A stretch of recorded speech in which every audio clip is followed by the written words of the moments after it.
ultimate purpose is not survival. It's finding purpose in what you love. I'm pumped to be branching out and being like, hey, we're going to sit down and have a couple-hour podcast.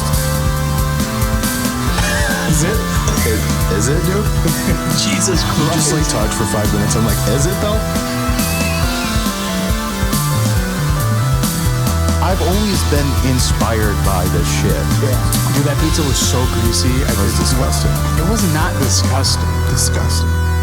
I'm so not in the mood because we were on vacation for a week. Where'd y'all go? We went to Florida. We started in Fort Lauderdale. Is it you good?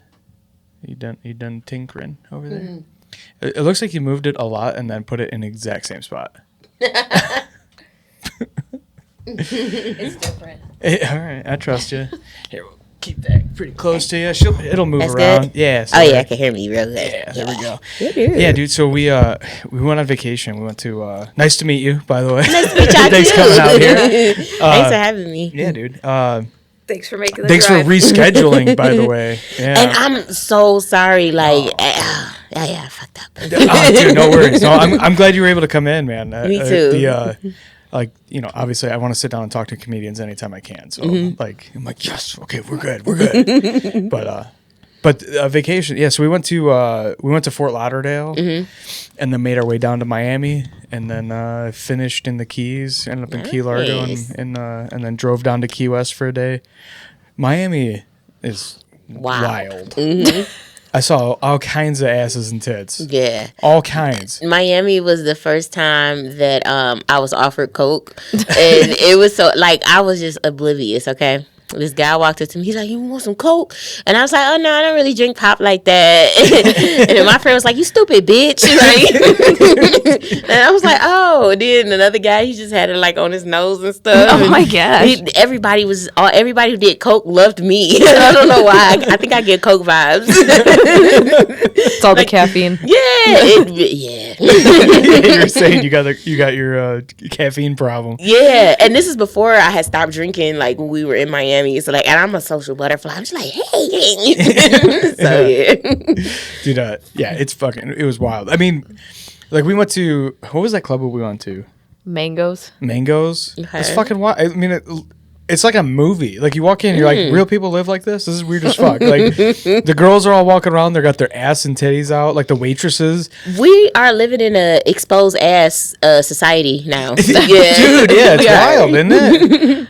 Yeah, I remember do you remember the first time you saw someone wear a thong at the beach? Like, in recent years? Probably when I went to Miami. But, like, I was in Sam's Club and saw full-fledged booty cheeks. Like, who just wears their ass out the Sam's Club? The one on 8 Mile. Like, it was like, that is ass next to the bacon. Like, it was there. Just ass fully out. Mm-hmm. We were at breakfast, but it was in Fort Lauderdale, and this chick walked in and, like, her boobs were completely out, right. And like she had on exposed nipple. Not exposed nipple. Okay, but it was just like almost like wearing a bra, and then really short shorts. And her and her boyfriend were fighting, so they like sat down. Her ass. She had like she had like, it wasn't even like bikini bottoms. No, it was like shorts that she just had hiked way up her ass. Wow. And she walked in, and they were like the two like jacked couple. She had abs. They walk in and they're both tan and they look like they're uncomfortable in their own robotic bodies. Up and they put them down. And then they're like bickering and fighting and shit. Mm-hmm. And then they're just like, you know what? And she gets up and she like walks, like storms out, and she's like, I'm sorry to like the whole. And everyone's like, nobody was paying attention. Like, yeah, no one gives a fuck. And our waitress was so nice, and she's like, "What? Like, it was not you. They were fighting. They were probably arguing because they took the Beamer instead of the fucking Mercedes or whatever." They were arguing over Coke. Oh, for sure. It's a different world down there, dude. I think what I experienced in Miami too is like, soon as something that the person that you're speaking to doesn't want, then they don't speak English. And I'm like, it's like, oh, we're trying. I was like, no, you need to give me a refund. This is not my order. And she's like, no, I speak English. I was like, oh, you gonna learn today. Yeah, you're gonna fucking. I was like, I'll call fraud on this card. Yeah. Dude. Oh man, that's a weird fucking. It's weird as fuck down there. It's just like, it's not real. It's just a different world. It was his first time. in any of those places, or just I've Miami? been to Fort Lauderdale before. So he bought me concert tickets for Christmas, and so I was like, oh, let's make a week out of it. And we'll go to Miami since you've never been. I was like, we'll go for one day and one day only because that's all you need. And so we went, stayed one night, and we were good after that. Like, I don't have to come back. Yeah. It's fun. We stayed in Little Haiti, and that was the best part of the trip. So I don't know much about Little Haiti. So like Miami has all these little communities within it. So like I don't know. Oh, I know Little Haiti and I know Little Havana. Okay. So like that's it. But like when our relative found out we were staying in Little Haiti, she's like, "Are you guys okay?" And we're like, "They practice voodoo there." I'm like, "You're an idiot." I was like it was like the Airbnb host is the nicest woman. She was so nice. She left us like a handwritten card, like stopped us like when we were leaving. She stopped us to wave, like say goodbye to us. Then her daughter was coming out. She's like, "Goodbye." She's like the 3. cutest little girl. Yeah, no, it was like the night. I was like, that was the best part of the whole trip. When we stayed in what was like a nice neighborhood, the Airbnb host was a fucking bitch, dude. Yeah. She was like, I hate that. She wouldn't give us toilet paper. We ran out of toilet paper. There was like a couple of feet of toilet paper left on the roll when we got there. And I go, hey, we ran out. And she goes, Airbnb does not require that I provide toilet paper. I go, I'll use your rags. That's what I was like, okay, I'm going to wipe my ass on your sheets then. Yeah, that's literally, and she was like, she also said that she didn't want us to flush toilet paper. I was like, I'm about to flush this fucking paper towel I'm wiping my ass with. Now, I know that. Okay, was this for religious purposes or septic tank purposes? Probably. She said it causes backups to flush paper. Oh. I go, so you want to make a little hotel out of half your house when you can't flush toilet paper? I think she should have it. You're not going to provide toilet paper? No. And then I left a review, and I was like, they're like, what were the issues? I'm like, okay, the place needed maintenance. Like the grate was falling off the ceiling. It was loud as hell there because the freeway was like 15 feet behind her yard. So it was like not like white noise now loud where it was like, oh, this is kind of nice. Reminds me of 94. It helps me sleep. Yeah, it was like the J brakes on the semi trucks all night. So I did not sleep at that fucking Airbnb at all. And then her being like, I am not required to provide toilet paper. I was like, bitch, what? I'm not required to fucking flush, and I'm gonna come on your curtains. How about that, bitch? Give you a little souvenir. You want to play games? I'm going to play dirty. I think my worst Airbnb experience was in Chicago. And, oh, my God. The last night there, I discovered they had roaches. The last night there. No. I happened to go in the kitchen. And you know how you see something out the corner of your eye? It's like the bathroom right there. And I'm like, I know that just wasn't a roach I seen. And then it was little, so I'm like, that look like a baby. And if it's a baby, the mom and the daddy's somewhere. And cousins and aunties is around. Yeah.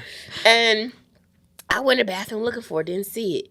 Turned on the light from the kitchen. It was Joe's motherfucking apartment. Oh, no. And they was in there dancing. Like, and so I used to work for a pest control company. I know roach species. So I'm like, there's brown roaches and German roaches. Like, they're not going anywhere. Jesus, dude. And they were big, little. Like, I still have the video. I have to find it in my phone because this was like almost a year ago.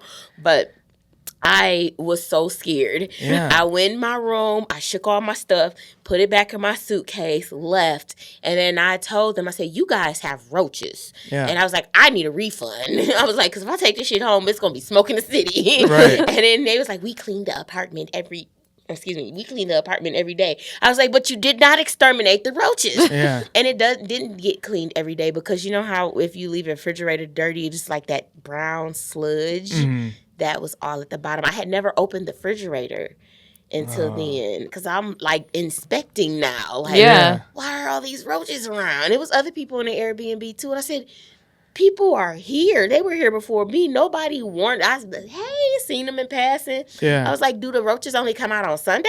Because I didn't see them until then, but I was barely there because I went to Chicago for a comedy. And I'm, exploring and I'm going places, eating. So I really just went there to go to sleep. I went there, went in my room, laid down, maybe got in the shower, and I was in and out. Man, that traumatized me. Worst Airbnb experience. They gave me my money back. Those people wouldn't give me my money back, but I went to Airbnb. Yeah. And, I know a way to get... I said, I'll go to the Better Business Bureau. And then Airbnb actually refunded my money back. Yeah. Yeah. Dude, I haven't run it. This is the first time I've had like an issue with an Airbnb. Like, for the most part, they're like happy to be making money off their fucking, off their place. So they're like very accommodating and like they want to hear anything. And like I felt like everything was fine until that, and I was like, fuck this place. Like I was like I'm on a war path now. You're gonna fucking pick a fight over toilet paper, bro. Yeah. And you left a review, right? Yeah, and they deleted it. Did they really? They delete it? Yeah, I left a review. I didn't know they could do that. And then Airbnb emailed me and said that they had found that my review did not leave information that was pertinent to the rental. I go, oh, so it is though, because if someone stays there and they don't have toilet paper and they're expecting not having toilet paper, having a grate falling out of the ceiling, and it being loud as fuck there. None of those are pertinent to the rental. I'm like, okay, like... You should have sprinkled some roaches on there. Right. Yeah. Dude, I don't want to look up Airbnb, like, horror stories, because I'm afraid of what I'm going to find. But I have, like, some weird fucking fears when I'm in an Airbnb. Yeah. Do you, too? Like somebody running up in there? No, not even that. Like, I'm always afraid there's cameras. I'm always afraid there's In weird cameras, spots. especially if we're fucking, and I'm like, oh, we probably shouldn't do this here. I even felt that way about a hotel before. Yeah. I got a hotel off of Expedia, and they photoshopped them damn pictures. This when I recently went to New York, and I was at 369 Hotel, and that hotel is also a short stay. Didn't know that. But when the area I was in, I was like, looks like they do a little crack over here, but you know what I'm saying? I'm not tripping. I'm from 7 Mile, and. I go in and the lady was like, let me get 4 hours. I was like, okay. I saw some girls walking down the street. Didn't want to assume, didn't want to judge. Yeah. So they ain't doing nothing. They just walking down the street.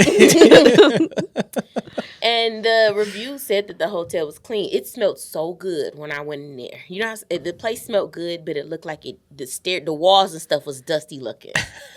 And I got up to my room, though, and I'm like, oh. They did some upgrades. The room was clean. You could tell the hotel was raggedy, and they did some upgrades. Yeah. So I was like, it's clean. It smells good in here. I stayed.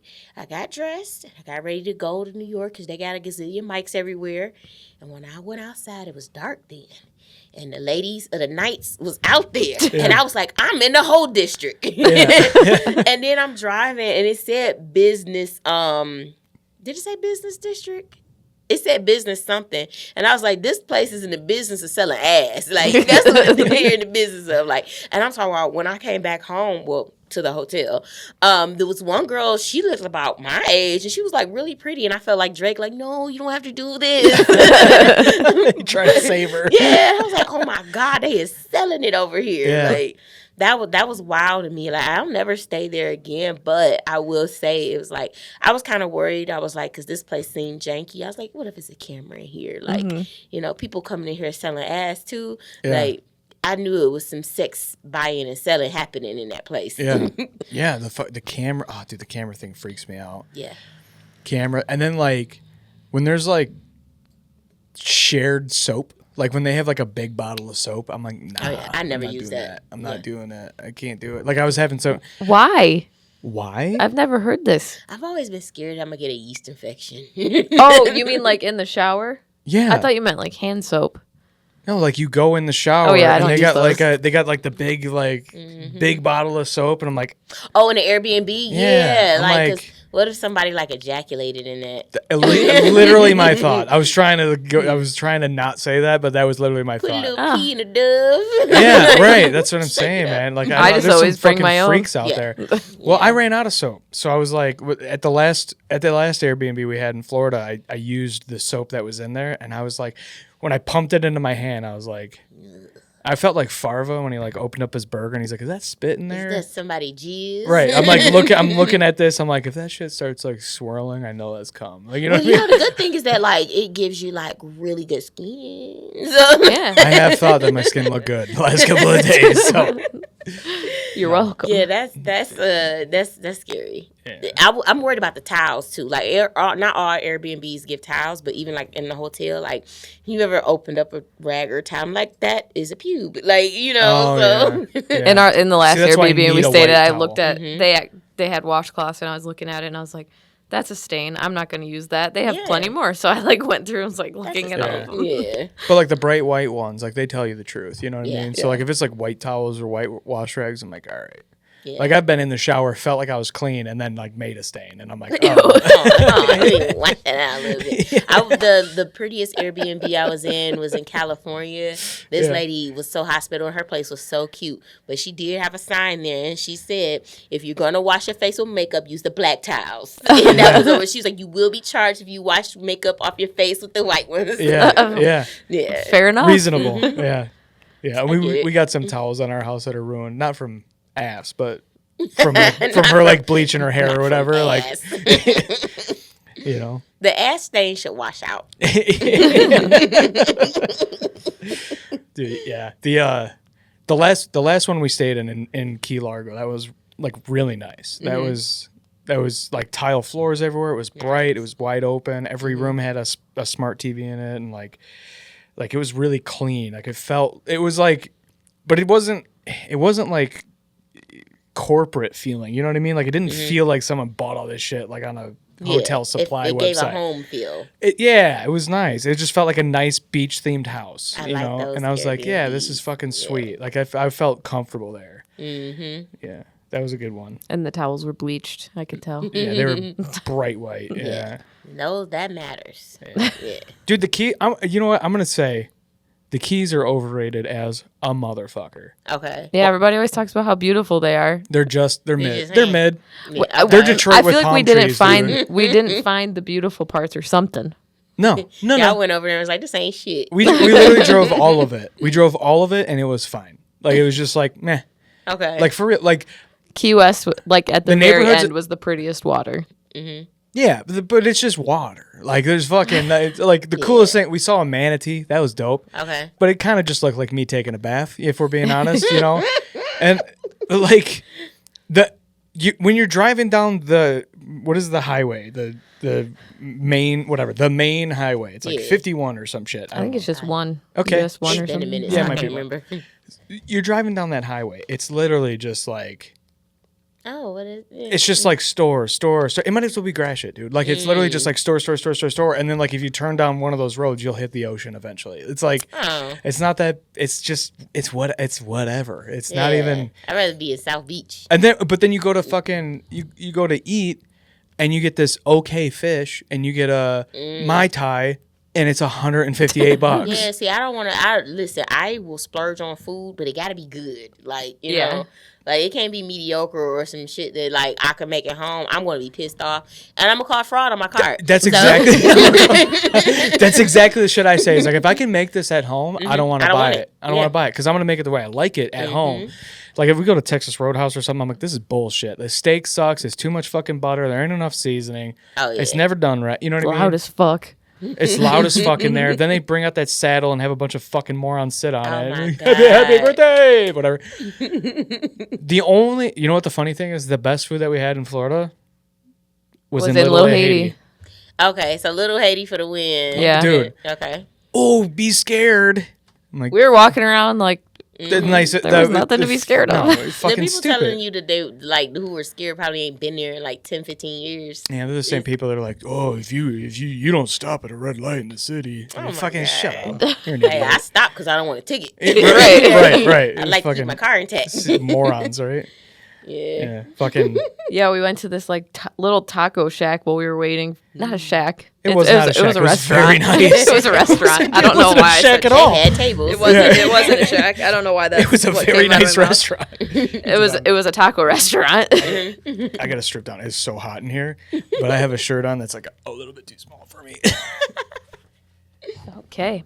Anyway, we went to this taco place, and I don't even know what it was that I got, but they were like shrimp, but they were like rolled up, and Like seafood whatever tacos. It was almost like a. the cheese inside of it, the seasoning, it was just all so. It was almost good. like a. Was it like a chimichanga? Like was it fried? no. I don't Like, remember. Outcast, okay. Yeah. Hell yeah. like them. Did you watch their induction? No. They got inducted to the Rock and Roll Hall of Fame, and Tyler Tyler, the Creator? Tyler the Creator Okay. did the you know, like they always have other musicians perform like the inductees music.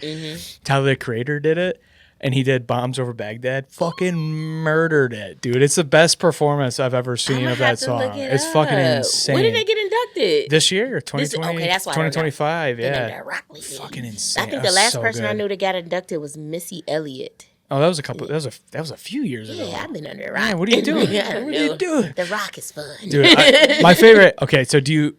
I don't know if so you don't keep up on it, but there's one performance from the Rock and Roll Hall of Fame induction that like blows my mind, and I go back to it every few months. Is when they did Dave Matthews. No, actually, I'm just kidding. his performance. He's That's obsessed the with reason I Dave watched Matthews. last year. Okay. So Dave- Dave Matthews was last year? Yeah, yeah. Okay. I would He have thought he already had been in it. I know he's been around for 30 years, but so he killed it. Obviously, I mean he always fucking does. But the one performance that like I go back to rewatch every now and then is Tom Petty and Eric Clapton, I think, and Prince do My Guitar Gently Weeps, but Prince comes out and fucking murders. Like he just makes everyone else look like dweebs. They're all just playing rhythm guitar and he's just fucking killing it. That's Prince. Playing a solo that's like 4 minutes long. In the middle of playing the solo, he walks over, like he's on stage, right? He's like on the stage and there's a security guard down in the pit, like in front of him. And he turns around and just does a trust fall in the middle of the solo. And the security guard's like, oh, and like catches him. And, and Prince is just sitting there soloing and laughing while the guy's holding him up. Dude, it's just, fucking killed it. I showed my buddy Ron that.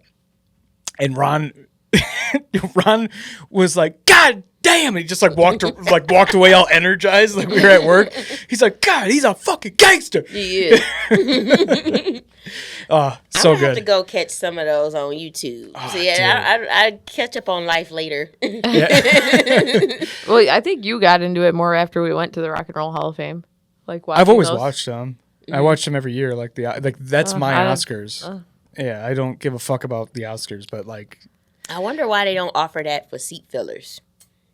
I would love to do that. for seat fillers.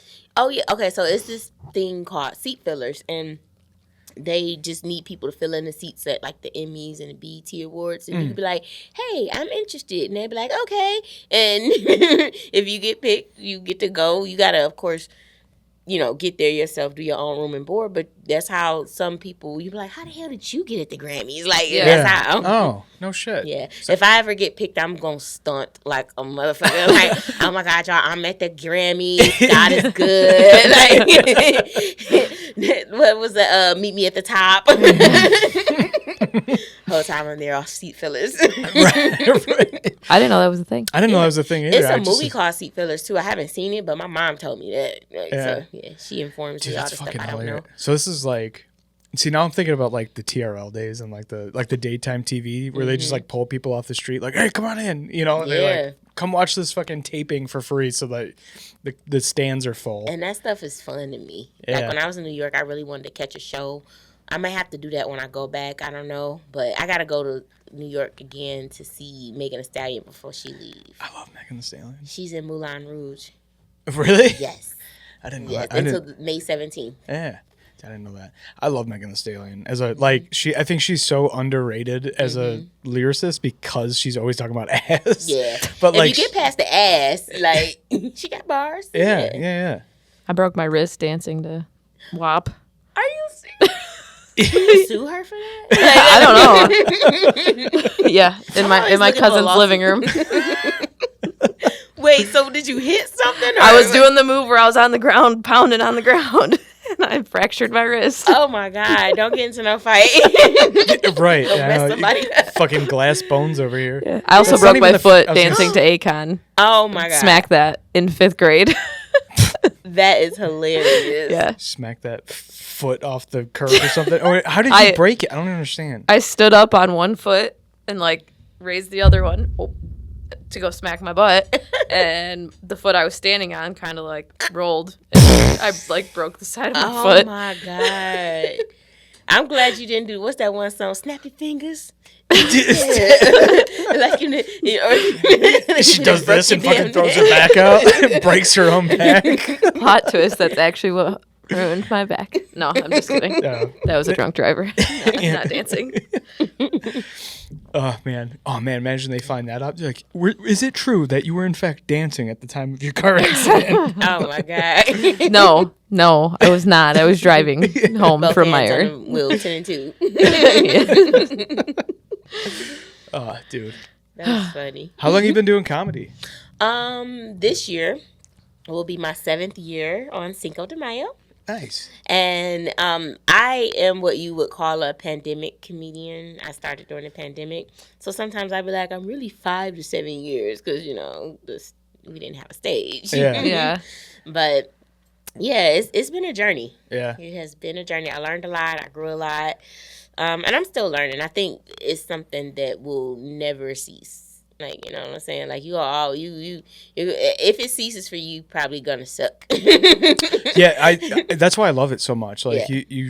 it's kind of like golf. Like, you're never gonna figure it out. You're just gonna suck a little bit less. Yeah. Yeah. And that's what I love about it. Like, it's so difficult. I fucking love it. Yeah, like you'll have that one set and you be like, I'm killing them with this. And then you get that one crowd or that one person in the audience just like. Doesn't care at all. You're like, you don't care that 50 people were laughing. You're like, that one motherfucker. Like, yeah. And then what's so crazy is like sometimes that person will come up to you and be like, you were hilarious. Well, I can't tell. Oh, like, dude, I hate that. I fucking hate that. Yeah, they were laughing on the inside. Yeah. So, That's me in the crowd, though. I did a...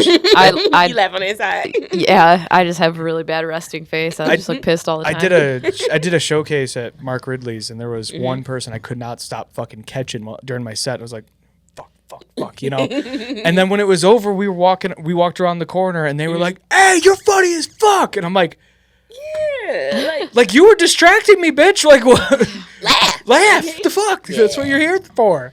Yeah, man. Maybe she could tell that she was throwing you off by her face. Do you think she's like she's think some people pandering do to that me? on purpose? Do you think I'm gonna see if I can fuck him up. Yeah. Oh, dude, that's a fucked up. That's game. a good thing I could do. Yeah, Maybe that's yeah, what I you'd be should good have at that. would. You do that to me at home, and I hate it. And then don't make it even better for your arms. Yeah. And just like make it on one of those clips on TikTok or get a fucking million views. What's your problem, buddy? What do you do for a living? I love the show. Love to hear. Oh man, dude, when I did the showcase, I feel like I ate shit. So what showcase did you do? I did the 101 class there. Yeah. With was it Bill? Yeah. Okay. Bill Bushart. Yeah. Bushart, yeah. Yeah. So I did. So I had the showcase after we did that class, and I'd run through that material like maybe 15 times or something before I did the showcase. So I felt like I was like, all right, this is gonna go fine. Like I know what's gonna get laughs. I know what's gonna do like. And then I got up there, and it's like so different from like a regular open mic where there's like 15 fucking people there. It's like I walk out and there's just like a sea of candles, and I see like the first like 8 people, and then Can't see nobody and I'm after like, that. oh fuck, dude. And I was like, I kept doing laps back to my fucking notebook on the stool, just going like, I can't believe I'm fucking derailing myself. I can't fucking remember these bits. You gotta dude. let that. I call it Facebook the pacifier. You gotta let the pacifier go. Yeah. I think notebooks are cool at open mics, and then like you're practicing. Yeah. But if you go have a note on stage, there's a trick to it. Like you ever seen Dion Cole? And he'll say, I got this list. He is looking at his set. Okay. Oh, really? Everybody said that he's looking at his set. They know, you know what I'm saying? And it's a hack that he has. Yeah. So there's clever ways to have. I've seen people with it written on their arm, but you can't see it. Yeah. And, they holding the mic there. And it's just right here. Like, they got their set list. Yeah. That's smart. Yeah. But eventually, I think with doing comedy with time, you'll get away from the notebook because the notebook is a distraction. Yeah. Versus like even if you can't remember, you'll get to the point where you can go off the top of the dome and just really go in. And those are the fun shows too. That's really until you say something weird. Well, you also like lock in with the audience, and it feels like more like a connection instead of being like, all right, I'm going through this word for word written bit. Yeah, because then it won't sound robotic. Yeah, That's one thing I have a hard time with is like doing these bits where I'm trying to work them out and give them legs. But then I'm like, I don't feel authentic because I've said these jokes so many times that like I don't care about it anymore. You know, I get sick of my jokes sometimes when I do them too much. Yeah, I think that's the natural thing. But some comedians like that's why they say write every day. It was I don't do it often as I should. It was like one point I will wake up and I write just anything in my phone for 10 minutes before I get out of bed. Yeah. It's just like going through some stuff sticks and I use and some stuff I'll be like, that was dumb as hell. Like, you know. So yeah, it's just I think with repetition. Yeah. The so I'm a I told you earlier, I'm a fitter. So like we have the same breaks every day on every job site. It's like 9:25 to 10 and then 11:45 to 12:30. And so like the first break, I'm always trying to write something new, just trying to get something out. Nice. And then at the lunch break, I always try to punch up what I already have written. So like I'm like doing like 2 like half-hour-ish long sessions of writing every day at work. Cuz I'm like, what else am I going to do? I'm going to watch another drama on Netflix like over my breaks and like am I going to talk to my coworkers? No, fuck that. I got to talk to them all day. Yeah. So that's good utilization of time. And then, like you got to fit it in. And then when you get to the stage, you already know, when you go, like, to go to the open mic, you just go through what you wrote, practice, see how the crowd feel. Yeah. And then I always tell people, too, just because your joke didn't hit this place doesn't mean it's not going to hit there. So I like to go to different open mics because it's different audiences. Yeah. And see what works and see what doesn't. Dude, my favorite story about doing mics and like getting complete different reactions. I was doing these bits about my ex, and they were going really well at every mic I did, and then I did Keisha's, and I just had this sad. Every time I made a joke about my ex, I just had this like grandmother figure going. I hate when that happens. It was like she felt bad for it. It was like it was like empathetic. Like I'm sorry you went through that. I'm like, no, it's funny. It's supposed to be funny. Like I'm okay with this. I'm being silly up here. And she's just like, I'm sorry. I'm like, stop. Dude. That happened to me one time before, and I was like, that was me, right? And it was like, yeah. It's like at least they know he ain't shit. Yeah, or like if you tell a joke and it's kind of gross on my end, it's always that one younger girl's like, and then I use that, and I'll be like, bitch, don't judge me or something. Like, don't slut shame me. Yeah, and I'll be like, your mama did it too. Like, you gotta say something just to revert that, Right. Like sometimes I got a Jesus joke and I don't think it's blasphemous, and I try to make sure it's not blasphemous, but there are some hardcore Christians out there, and so, they may be like, oh, you're going to get struck down, or I'm going to stand right next to you, and it happened then. But, it's just, everybody, you can't please everybody. You find your audience, you find your voice, and just go with it. Yeah. Yeah, see, that's... I feel like every time he does one-night stands, the crowd laughs.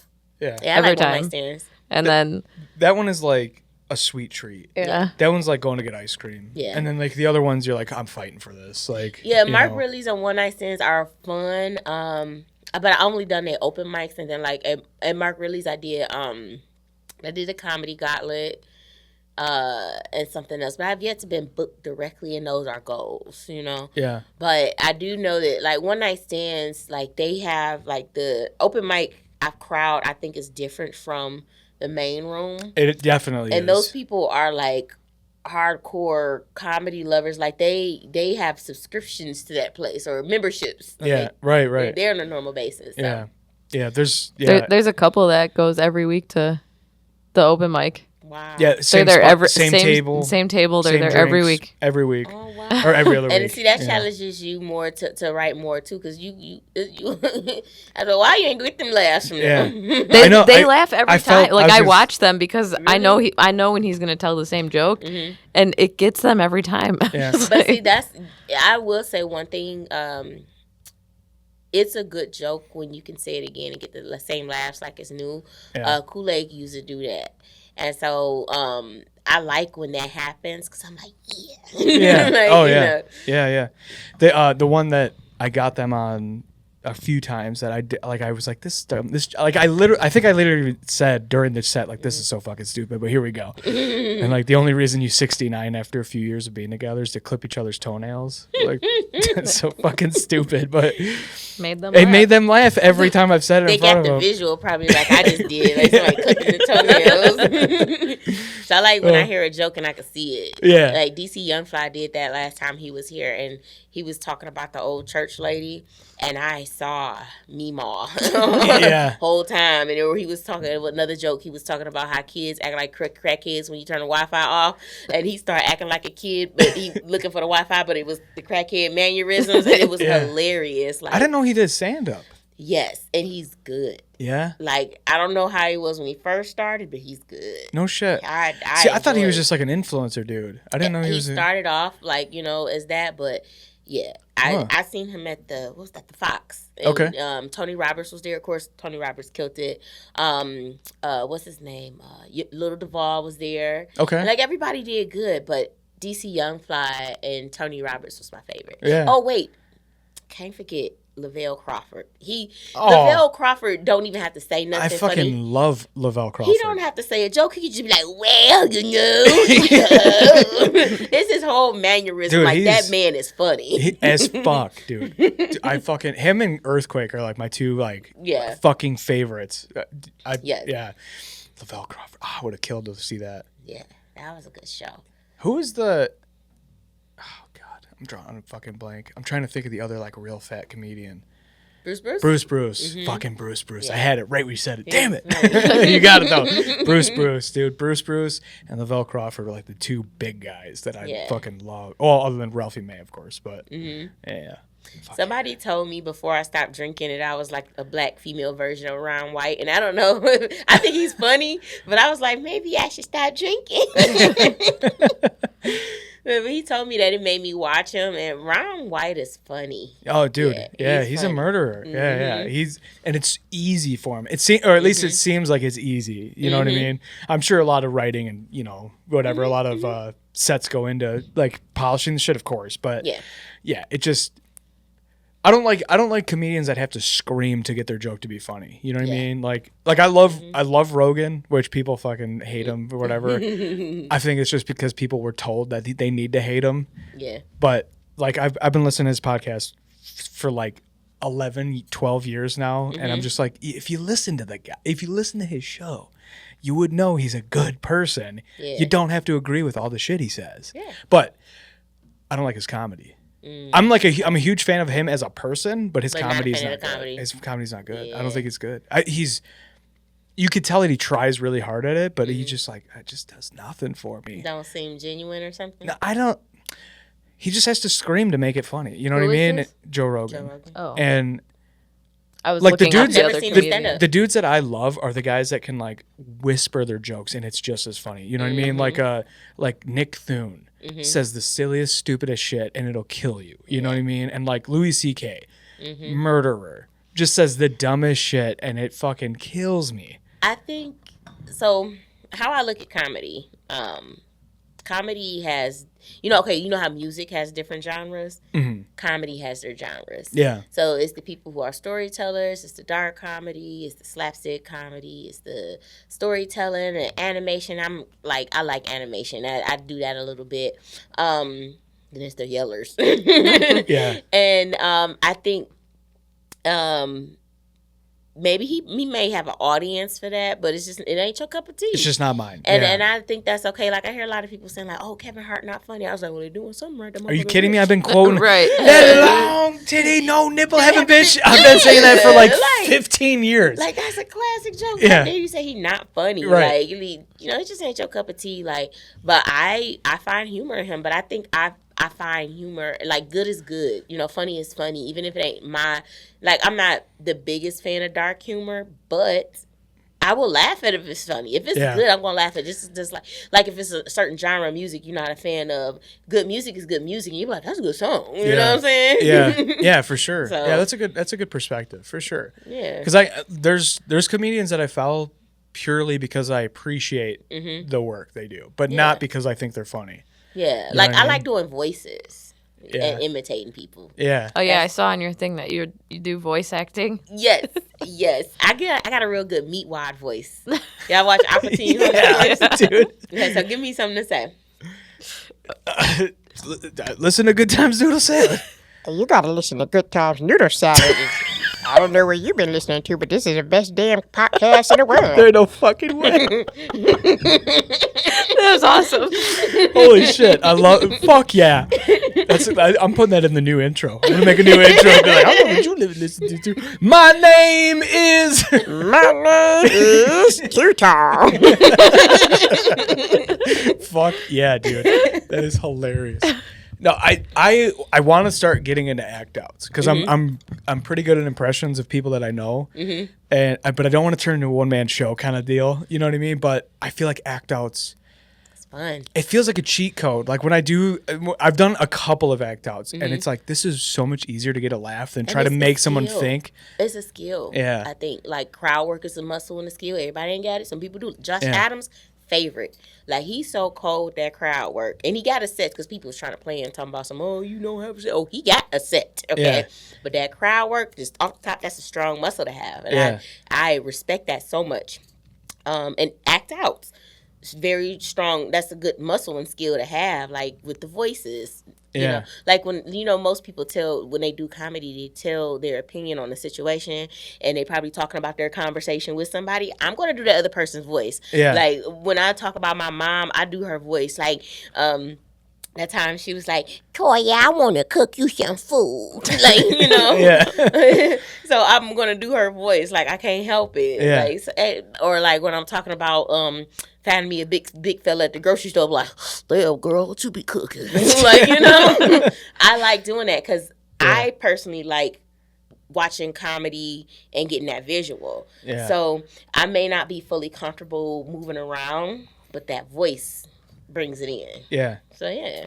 Do you, I'm trying to, so I want to get into act outs in general, but the one thing that I've been consciously trying to do is like get big on stage because like the first few sets you're like hi, these are my silly thoughts, guys, and then so I've been like trying to force myself to like put my hands up in the air and like get big. I don't know about moving around yet. I'm still like fucking you know what I mean, but like I want to get more comfortable. So when I first started, I think I moved out of nervousness. I was pacing the stage, and people were like, it's a distraction to what you're saying. Yeah. So playing with the chord and shit. Yeah. I started standing still, and I think it goes off the vibe and the audience. Like, it's been shows where I sat there and killed it.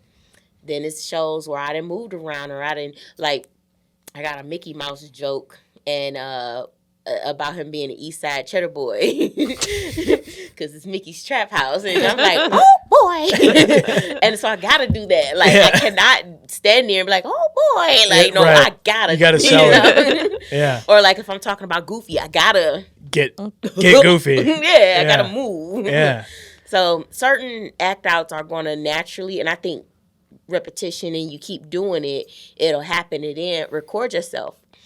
When you record yourself and you look at that video, you're like, oh, I could have did this or I could have did that. Yeah. And then you start recording yourself more, you see that movement, you'll start getting more comfortable. And then do it in the mirror. Yeah. That's what I learned from acting. I do got an acting background, so yeah. Do you rehearse your sets at home before you ever do them on stage? I did it more in the beginning. I think I'm an adrenaline junkie because I sometimes will be on the show. I don't know what the hell I'm going to say. Then I'll go to my all joke list, and I'm like, okay, I'm going to do that one, I'm going to do that one, I'm going to do that one. Yeah. And then if it's a joke I hadn't done in a long time, I'll scroll back. I'll put the title in and scroll back on my phone and find it and read it just to go through it again. Like, I'll go over the joke in my head. Yeah. But yeah, that's really all about that I do. Sometimes it has been times and I did this more so in the beginning. I still consider myself new for real. But in the beginning, closer, I didn't like people driving in the car with me. I wanted to be alone because I drive and do my set out loud. I used to do that. Like, and that helped a lot. Or I used to record myself a lot too. Like, just, hey Siri, open a voice memo and just go. Yeah. Yeah, he records every set. Yeah. I watch it back. And you know what's funny is I feel like my perception of what's happening is always fucking wrong. Because, like, I'll be like, oh, dude, this one joke that fucking went, like, that went so much better. And then I'll watch it back and I'm like, oh, that wasn't even what was funny. Like, and then I'll try to watch it at the perspective of the audience and, like, try to pretend I don't know the jokes. And then, like, when I'm listening to it, I'm like, they were laughing at the first thing, and then I stepped on it by starting the second thing when I could have been ringing the first thing out for more laughs. I'm like, oh, I gotta fucking punch that up. Or, I stepped on my jokes a lot in the beginning. They said, "Out there, you're stepping on your jokes." He does it really bad. Yeah, she tells me that I'm like an auctioneer when I'm on stage. He talks really fast. And, like, you don't let people take it in. Like, I know what the joke is, so I find it funny. But then you gotta like, not everybody knows it. Yeah. Let's be real. Some of us slow. And it's like, you gonna get those delayed laughs. No shade to the audience members or nothing, but you know what I'm saying? Sometimes you gonna get those delayed laughs. I read that book, The Comedy Bible, and and she, so I don't remember the author's name, but she Judy Bloom? No. Judy Bloom? No, it's not Judy Bloom. It's Judy something. Judy Greer? She did like Junie B. Jones, I think. Is it Babysitter Club. Is it Judy Greer? Thank you. Is it Judy Greer? It is Judy. Yeah. I'm gonna find Where did I get Bloom from? I know it's probably Babysitter Club. Yeah, it's something like that. Books. Yeah, and I read a lot of those books. Little chapter Judy books. Carter. So Carter. So Judy Carter says in her book, like, a perplexed audience doesn't laugh. So like if your jokes are complicated or they're too wordy, like, people get lost in it, Yeah, and she that's why she's awesome, because she said it a better way. Someone, when I started comedy, they was like, the audience is stupid, and I just said they're slow, and I'm like, they're not, but you know what I'm saying, you got to think, most people at comedy shows, they come in there to laugh, they probably got some shit going on in their life, and it's in the back of their mind, and so if you have too much fat on your joke, they're gonna be like, what? And then like, we live in a world, they start zoning out, and they're like, oh, I gotta fucking do this. And that even go with Instagram reels and stuff, like, keep it 30 seconds. People attention span is short. So we get on our social media, like, we'll get notifications about like how it's performing, and it'll be like your reels that are 30 seconds or less are performing by like 900% more, or 900% better than the ones longer. They did that with me too. I was like, short, sweet. And just so y'all know too, on Facebook, it got to be at least 10 seconds. At least to monetize off of it. If it's under that, you may not monetize, even though the performance may be up. I don't remember where I read that at, but 10 to 30 seconds. And even 10 to 15 is good. Yeah. We got to... I think our reels that are 15 seconds are the ones that are like the really most. Up there. Well, I mean, I don't think it's like as clean as that though, because it like or do it got a good hook? Yeah, I mean that's the thing is like the subject matter has to be something that people want to watch, and like get the payoff for. So like, I mean, we have a couple of ones that are like 2 minutes long that have whatever, like 100,000 views, and then we have like these random ones that pop off. And think, why the fuck did that? That's not even a good one. That's got like 20,000 views. Like it probably had a good hook. Like when I say good hook, because I do like UGC create content, and like one time this wasn't UGC, but it was for a show. And it's just like, stop scrolling. And then I went, I got a show. Blah, blah, blah. Or either it'll be something like you had a camera like right here and it's like, hey, like, you know what I'm saying? It's a visual pop. That's a hook. And that alone will make people at least watch 10 to 15 He was seconds. like, I don't know what it's called. When you like take another video and you add something to the end of it. He was like finding ones with like girls with big boobs and was like, anyway, so listen to Good Times Noodle Salad. I think it's got a lot of views. Yeah, I like that. Our video that like got the first huge amount of views was of Mo. Mo Yancey. And she's like, the first line is, "I had a gay roommate," and so like that one just like popped off because it's a wild story. It's got like a few million views, and she's talking about how she used to. What we learned was called voyeurism. I thought it just meant she was a cuck, but she was watching her gay roommate like fuck random dudes off Grindr. Oh shit! She just like sit up on the. She said she would sit up on a dresser and just like watch him fuck like some random dude off Grindr. Just sitting here drinking an Honor Palmer. That's just what I said. I go, "What are you doing? You're sitting up there like folding his shirts." She's like, "No, I'm just sitting there crisscross applesauce, watching him get his guts blown out." I'm like, "Fucking what?" What? Like, I wouldn't even be able to sit. I would be the person giving commentary. Like. And she's like, at one point, she's like, "Yeah, this is cute, but if ain't like," she was talking about like they had a circle jerk one time, so like a bunch of dudes came over, they're all just like jerking each other off, like looking at each other, and she's just sitting there on the bed, like watching them stand in a circle jerking each other off. And she's like, "If ain't nobody fucking, I'm gonna go look in the fridge." Like, like food is better. You're an animal. You're fucking wild.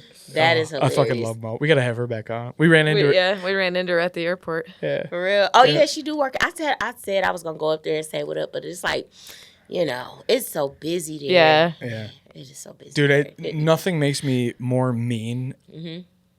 No, that's not true. There's like two things. There's two things that make me a cunt. Going through the airport and not having a game plan, like not knowing where I'm going or why I'm going there and what time I need to be there.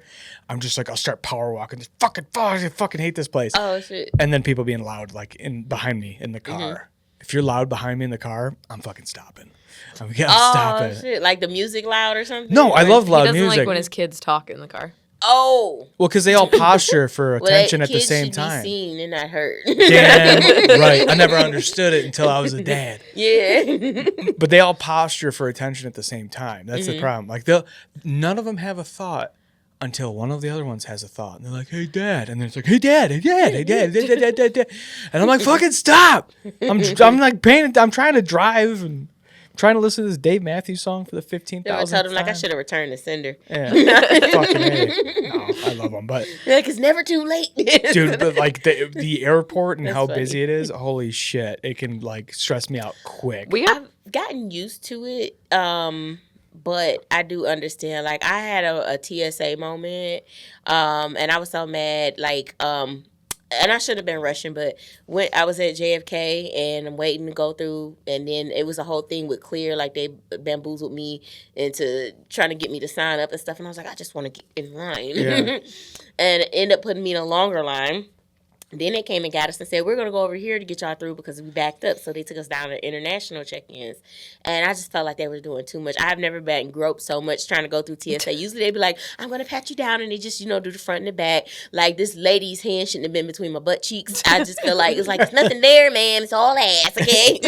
And she's like, "Oh, excuse me." And I like jumped. Like, it was just so weird. Yeah. And all of that extraness, I missed my fucking flight. Oh no. Yeah, so it was cool. I just, hopped on a different one, but it was like, I should have charged her. She didn't even take me out to dinner or nothing. Like, it was like my worst TSA experience. I got groped for the first time on the way back by Really?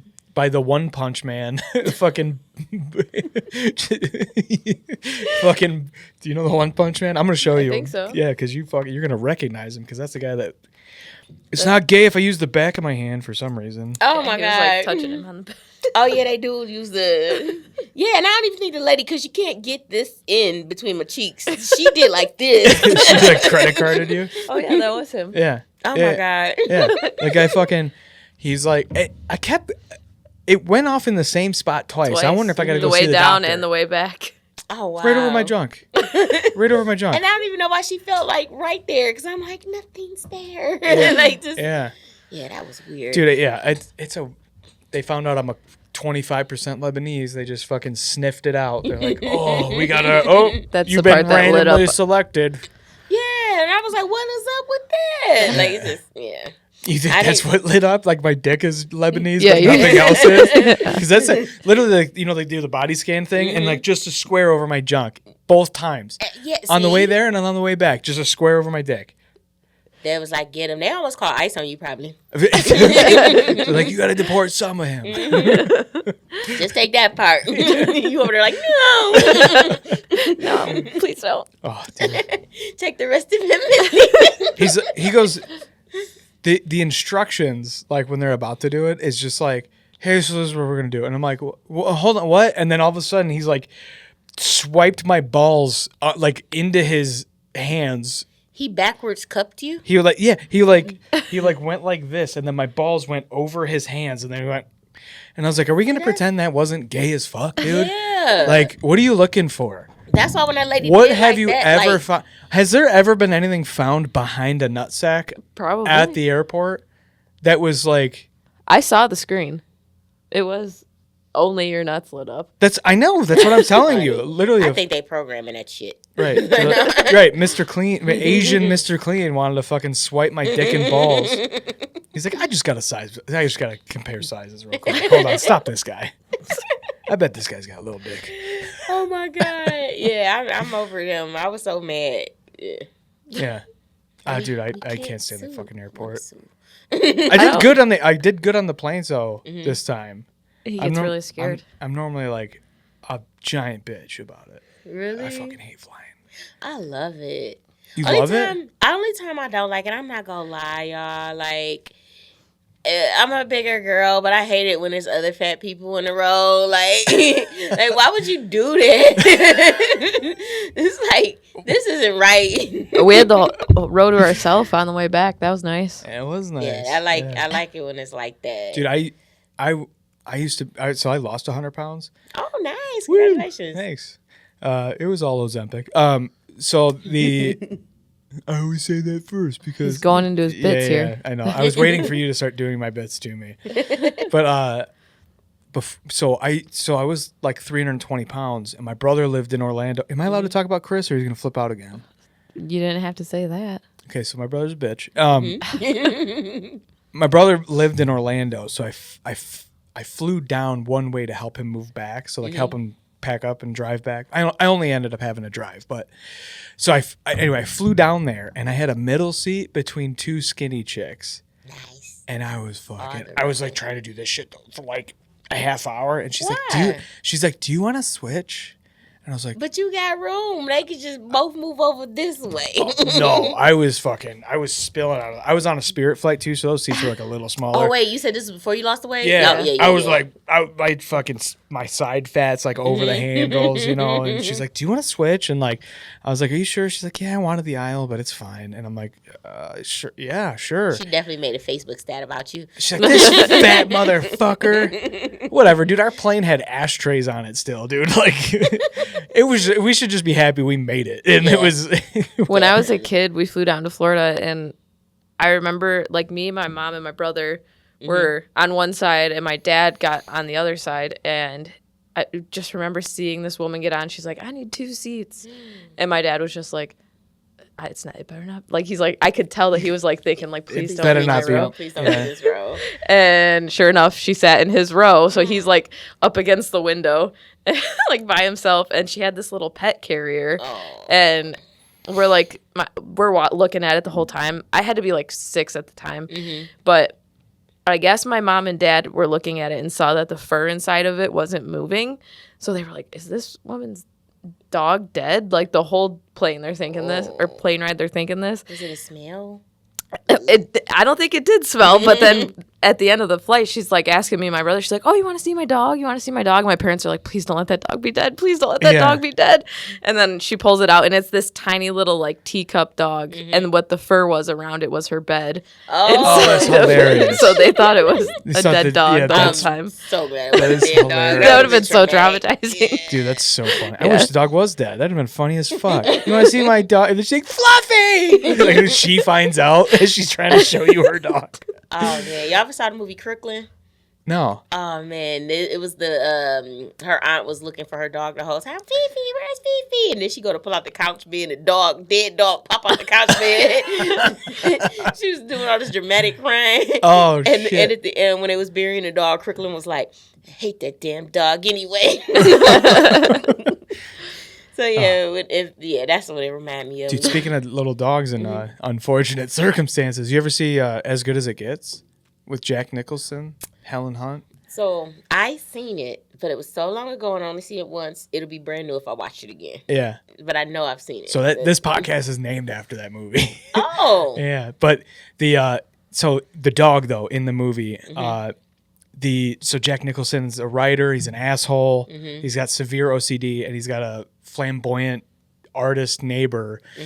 And the neighbor's dog gets out, little yappy dog, and he picks the dog up, and Jack Nicholson picks the dog up, and he puts it in the trash chute, and they're in a skyscraper in New York, puts it in the trash chute, and that's like basically how the movie begins. Oh, Peter had a field day on them. Oh, dude, it's fucking, and like the artist's assistant finds the dog in the trash, and so he gives him back to him, and the artist is like holding the dog. He's like, oh, whatever the dog's name was. Oh, I'm so glad you were found. He's like licking him in the mouth and face and shit.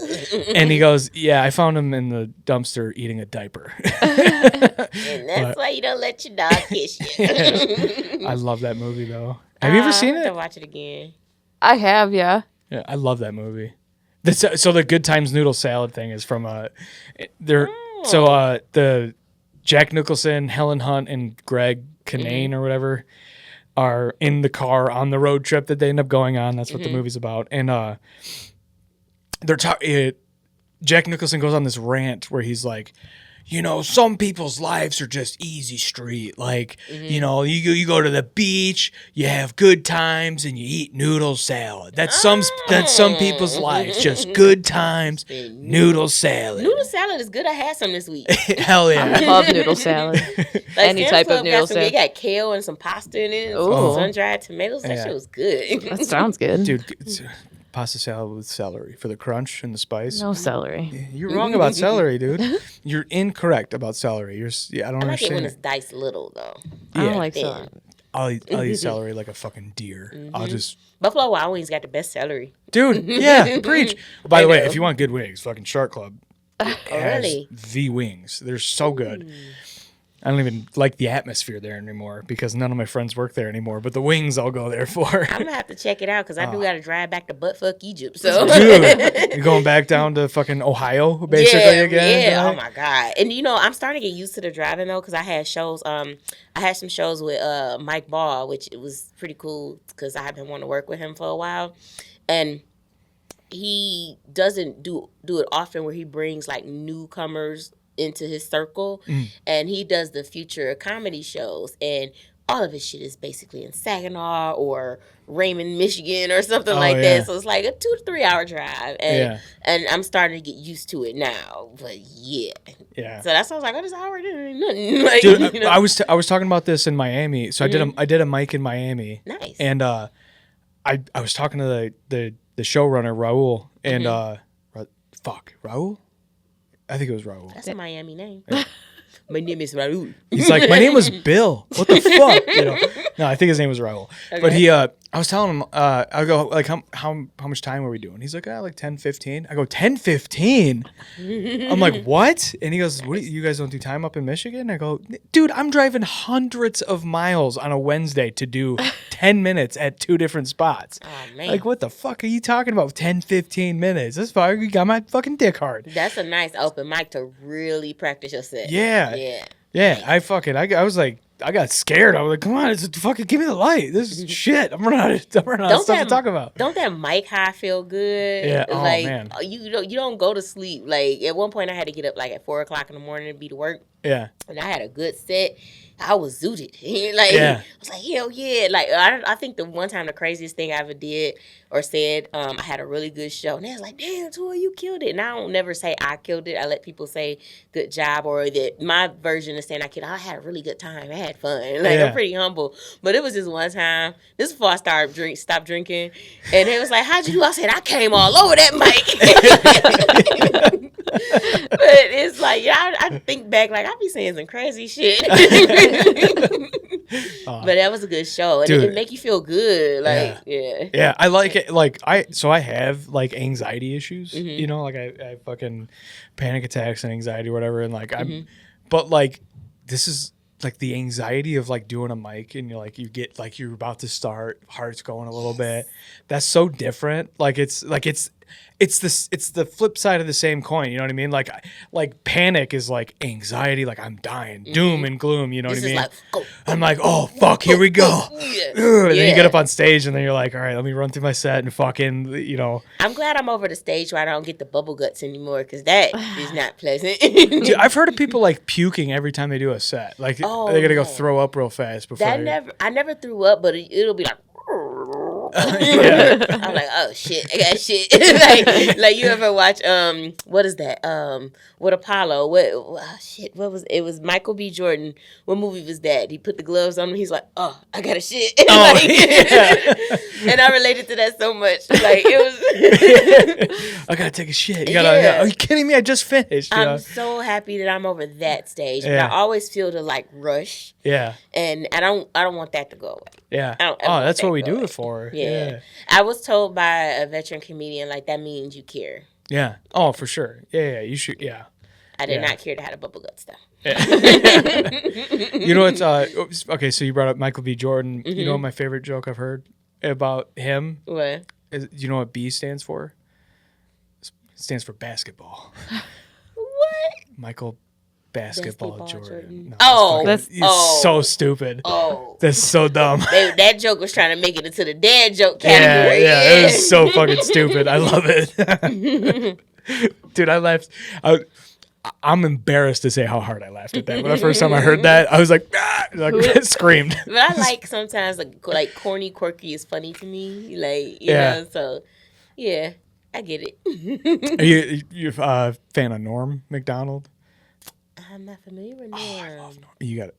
If you like silly, like jokes that are just, they're not trying to make a point or be political. They're just stupid for the sake of being stupid. Is Norm someone local or? Oh no, he's like an SNL legend. Yeah. Watching somebody, I'm like, oh, I didn't know. Like you know how you know who somebody is and don't know their name. Oh, dude, yeah. Oh, yeah. You might. That's what you guys were throwing names out, and I was looking it up. I don't know who these people are. Yeah, I mean, but there's a fucking million comedians that we like. You know, like you're not gonna. You know, we're not gonna know everybody, but Norm Macdonald, he is the guy who's like writing jokes for the sake of the joke. He's not like trying to make a point. He's not making it like a political stance. He's punny.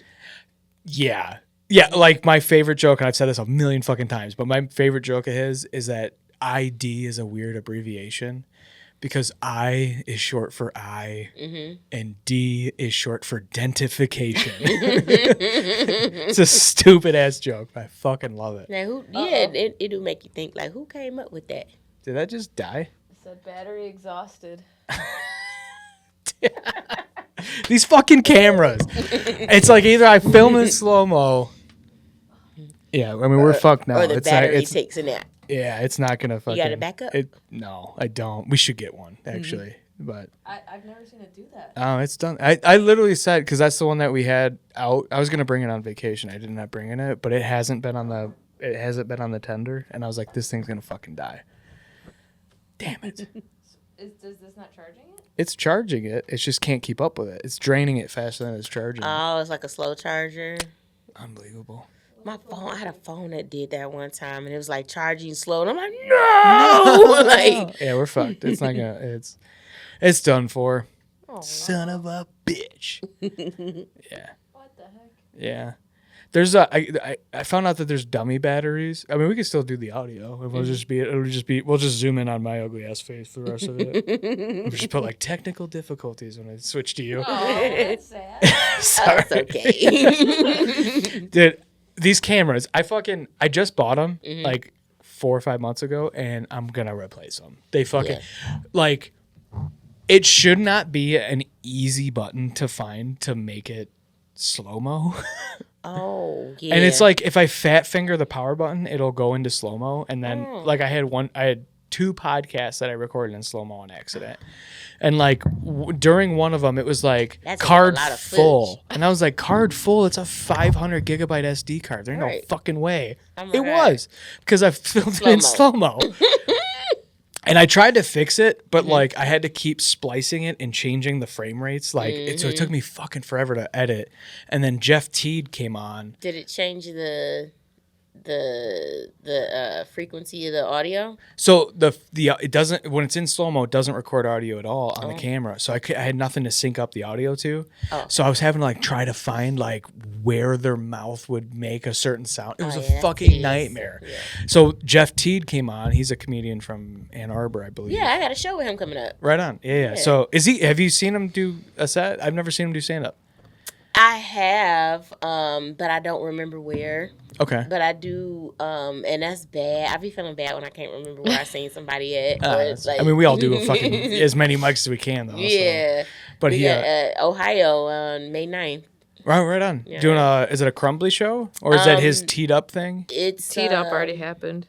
I can't remember who the host is, but who told me about the show is this guy, he goes by the Grizz, and he's in Ohio. I don't know. And yeah, he put us on the show. I even linked up with him. He was at the Crumbley Cup for the all women's Crumbley Cup. I think that was December or January. Okay. It was the 12th or 11th one. But he was there, and I actually won that one. That was my first Crumbley Cup, and I won it, so I was like really excited. Hell yeah. And Kim Whitley was there. Okay. And let me tell you how slow I am, because, I gotta say, she gave me a high five.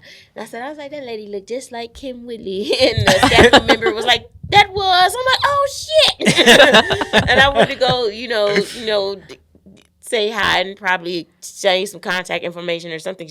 Some people are nice like that. Yeah. And she was gone. She just came up there to check out the show because she had a show there the next day. Oh, right on. Like, damn it, it's my opportunity. Yeah, dude, that's fun. Dude, honestly, I can't believe how nice comedians are. Yeah. I thought no, it's some that ain't, but it's the ones that are sure. like, I love it. Like, yeah. Like I get the mixed up Joe Torre and Guy Torre sometimes.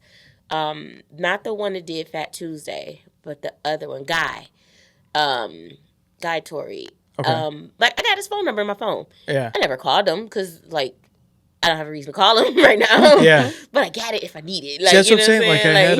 Like, I had Chris Harvey on, who's opening for Steve-O on tour. Nice. And then we had Stephen Lally on, who's been around for fucking ever. Mm-hmm. And like, they're both on my phone. Just like, I'm like, this is so weird. Like, what a weird life that I just like started a podcast in Waterford. Now I've got like, I'm just like texting him like, hey dude, fucking, what do you think about this? You know, and it's wild. Like, and the nicest dudes ever. And what I love about comedy is like you get introduced to some of the coolest people. Yeah. And just off of it's who you know, and I always try to keep a good positive attitude, because that's led me to meeting people. Like how I even met Guy Torre is like I was able to get backstage. I wasn't on the show or anything. It was the Legends of Laughter tour.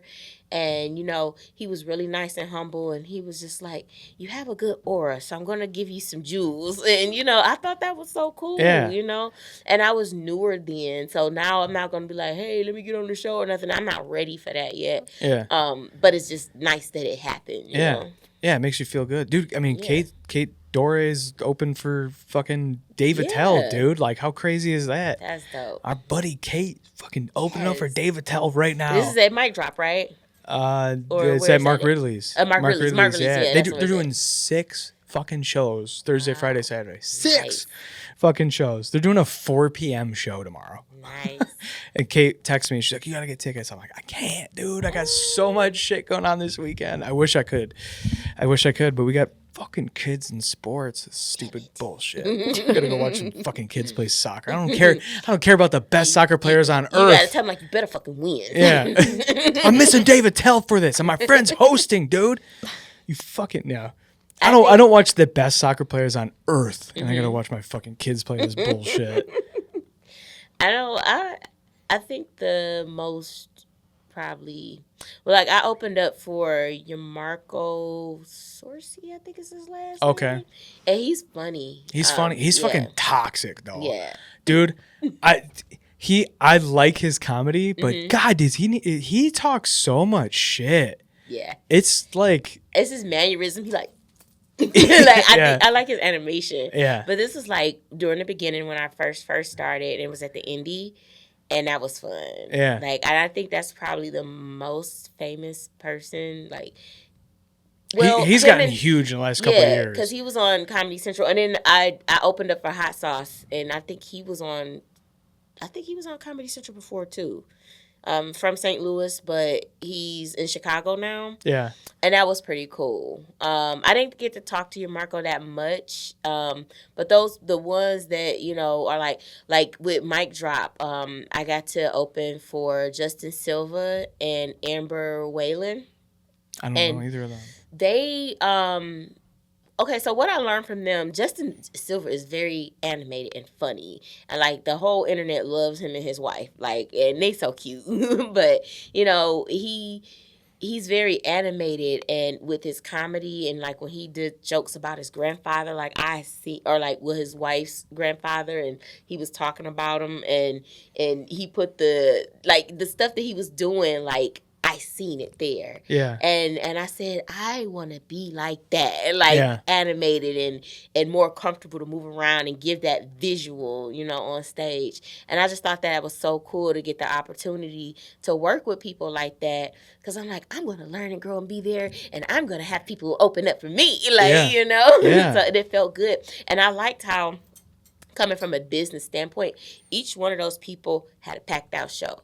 And they're not from Detroit. Like, Justin, I think, is... Where the hell is Justin? He in Florida. I know that. Okay. You know what I'm saying? Yeah. And he had a packed house in Detroit, Michigan.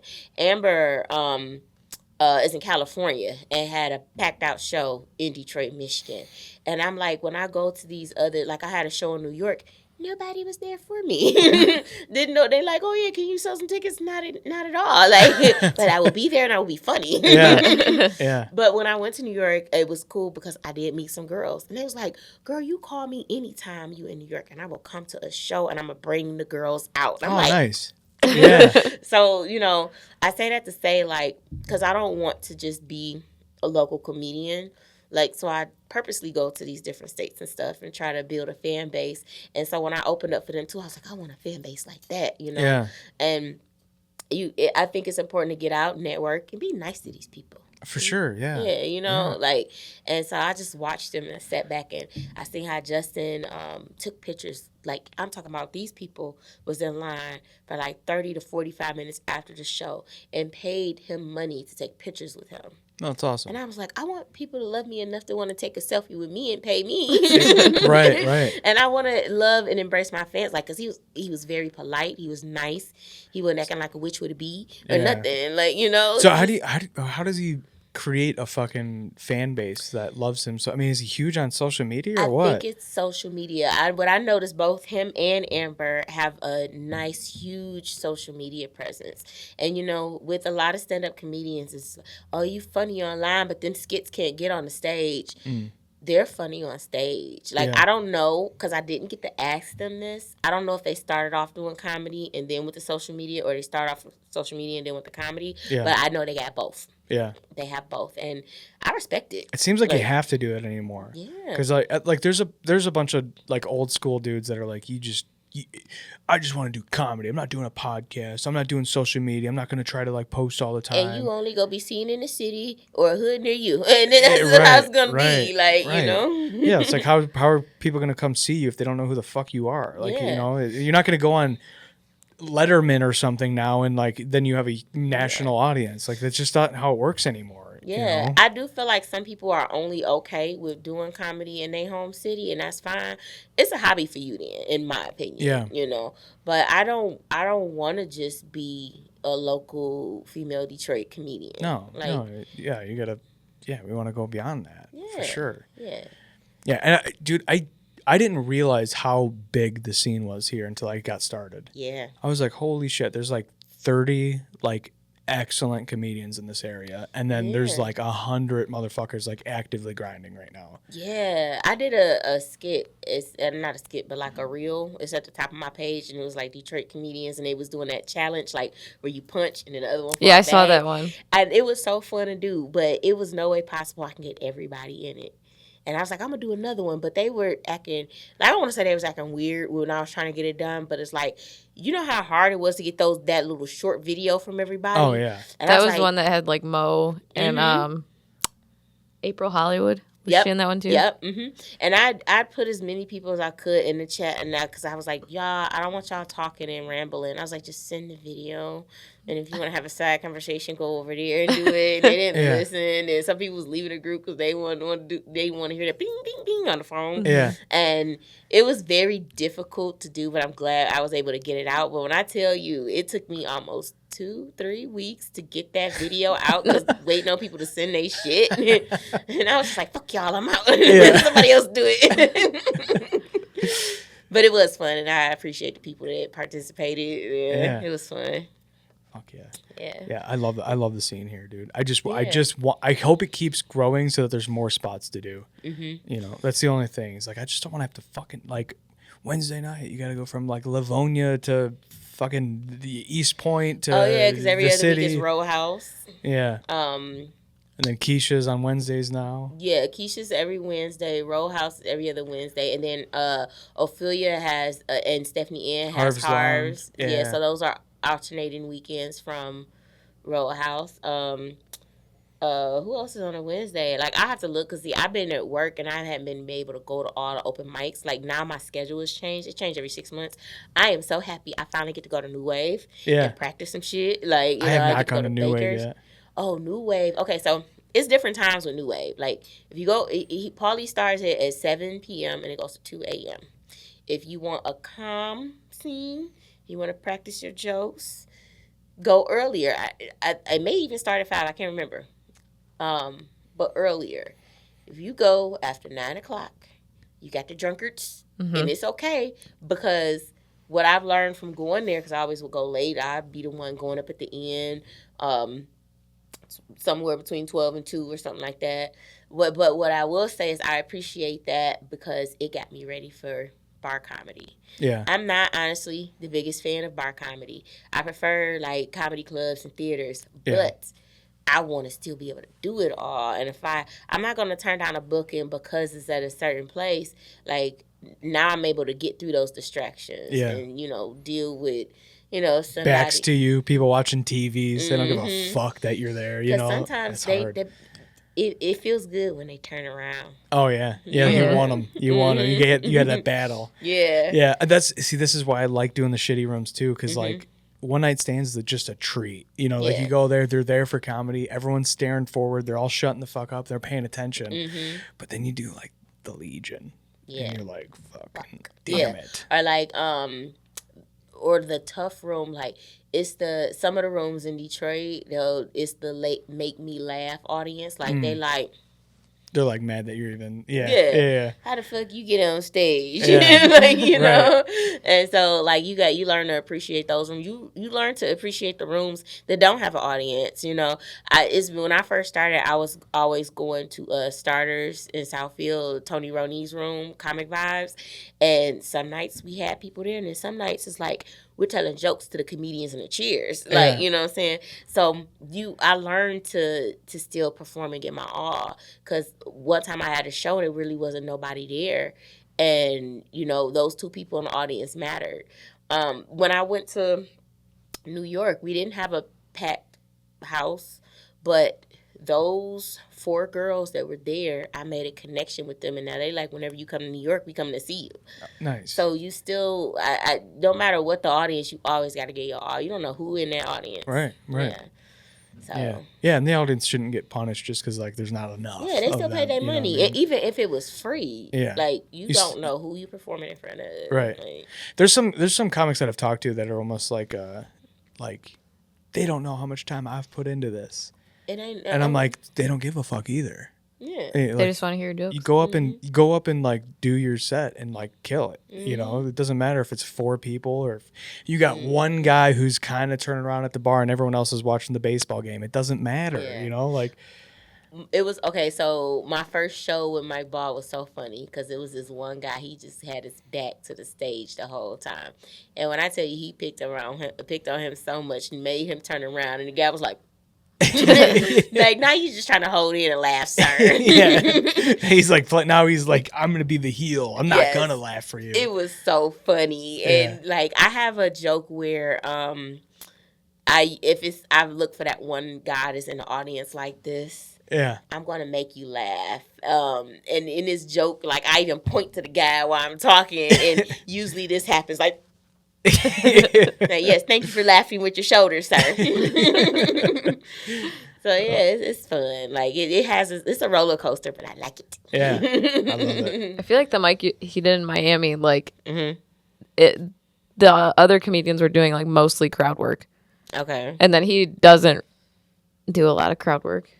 So it was like a switch. Yeah, it's something Like- that you grow and I feel like you get comfortable with. But the thing is, like, you're out of town. So this is what I feel like about out of town mics. You don't know these people and you want to come back.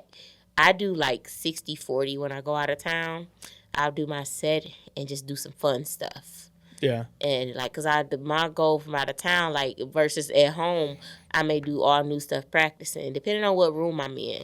Cause there's some open mics that's here, like, no, you better fucking perform, okay? Yeah. It ain't practice, like. Yeah. So, I just read the room, but out of town, I gotta do 60-40. Yeah. It's- See, like I opened up that set shitting on Miami for like 2 minutes. Mm-hmm. That was fun. I was like, this fucking city. Like, why is it? First of all, how come like every random white lady that looks like my mom is like, okay, cockroach or whatever, but like shitting on the city, I think I kind of got the people on my side a little bit before I like, you know. The other thing I talked about was like, how the fuck is like Too Fast, Too Furious a Miami movie? Like, the fastest I've gone in this fucking town is like 60. Like, this is a slow ass town. You can't get anywhere in this town. Right. You are going 30 miles an hour all of the time. I was like, Too Fast, Too Furious would have been a better movie if they were on e-bikes. They would have been going way faster. Which Yeah, is I just think- the truth. I think anytime you visit a city, you gotta like poke a little fun at it. I did that with New York. I definitely told them about the business district I was in. Yeah. And then I talked about the drive-in. I was like, all the back of y'all bumpers fucked up. Like, everybody in New York had a ding. So I'm like, that's wild. I fucking hate New York. Stinks. Now, Have you been there? I've never been to New York. It smells. Yeah, it was The whole sticky place when I fucking first stinks. got there. It took a minute, then I got used to the stench. And I was like, Yeah. okay. You know Just what? like you get used to the shit when you're sitting in it, you know? When you're taking a dump, you're playing on your phone too long, and you're like, oh. And you get out of there, and then you have to go back in there for something. You're like, that damn. was me? Fuck. That's New York. Everyone in New York has no idea that they're just sitting in the shit. It just reeks there. Place is the worst. It was the train. Even the little tram that takes you like from when you get off when you at the airport, it takes you to like the Federal Circle. Smell like piss. Yeah, I said, who peed on here? Like Everyone. Yeah. Everyone who's sitting down is just staring at each other and pissing. That's what they're doing. And they're just looking you right in the eye as they piss. Yeah, Like, right. They're all. It's the fucking grossest place on earth. Yeah, I didn't sit down on that thing. Dude, it's a fucking cesspool. Yeah, it's pretty nasty. I'm letting the Arabic in me come out a little bit. Fucking New York's a cesspool.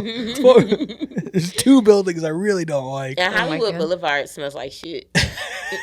You do. It's shit and piss. It smells like a porta potty. It do. Yikes. Yeah, because I went there for the. But okay, so I will say this: maybe they cleaned it up because when I first went to Hollywood Boulevard, was right after like the world kind of like opened up, but plane tickets were still cheap, and I go there.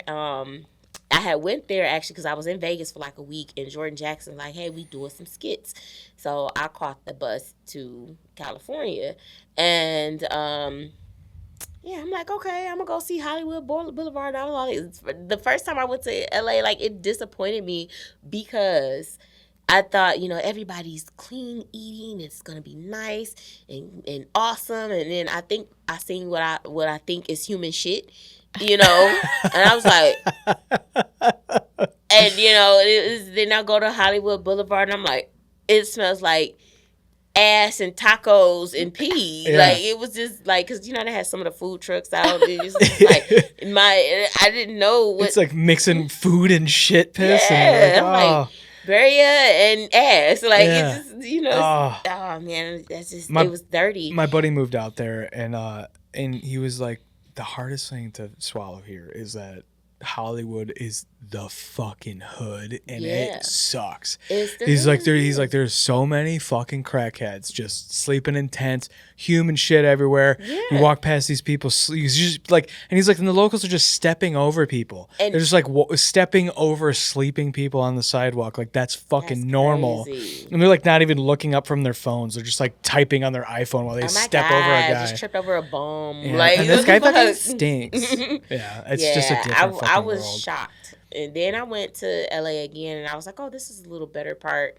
Yeah. But it was like, oh, that was. I heard there's an app that tracks where piles of human shit are. What?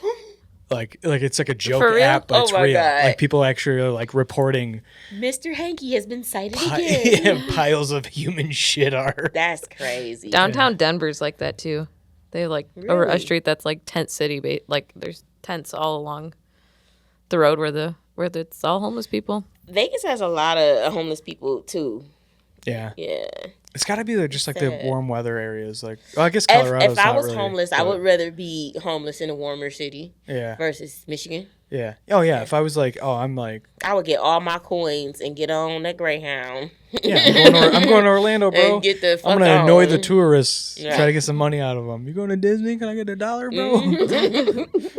Fuck yeah.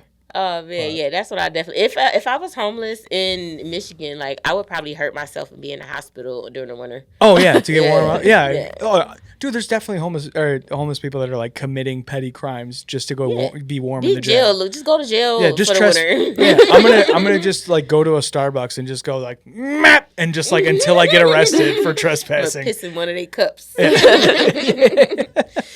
Just Speaking of Starbucks, I don't like how they put codes on the bathroom doors. oh yeah, That's inhumane in my opinion. yeah. Like, I'm gonna try this camera again, but They do? yes, not all Starbucks, but some. In particular, the one, and I'm gonna start keeping track and keeping the codes in my phone. But the Starbucks is on John. Now, why do I want to say John Hart? I don't live over there anymore. That is so loud. sorry. But it's the Starbucks on Northwestern Highway. That one, they have a code. Yeah. And the McDonald's, this on Eureka, like near the airport, they have a code. I stopped at the McDonald's earlier today. I had to go. I was like, I'm not going to make it to my destination.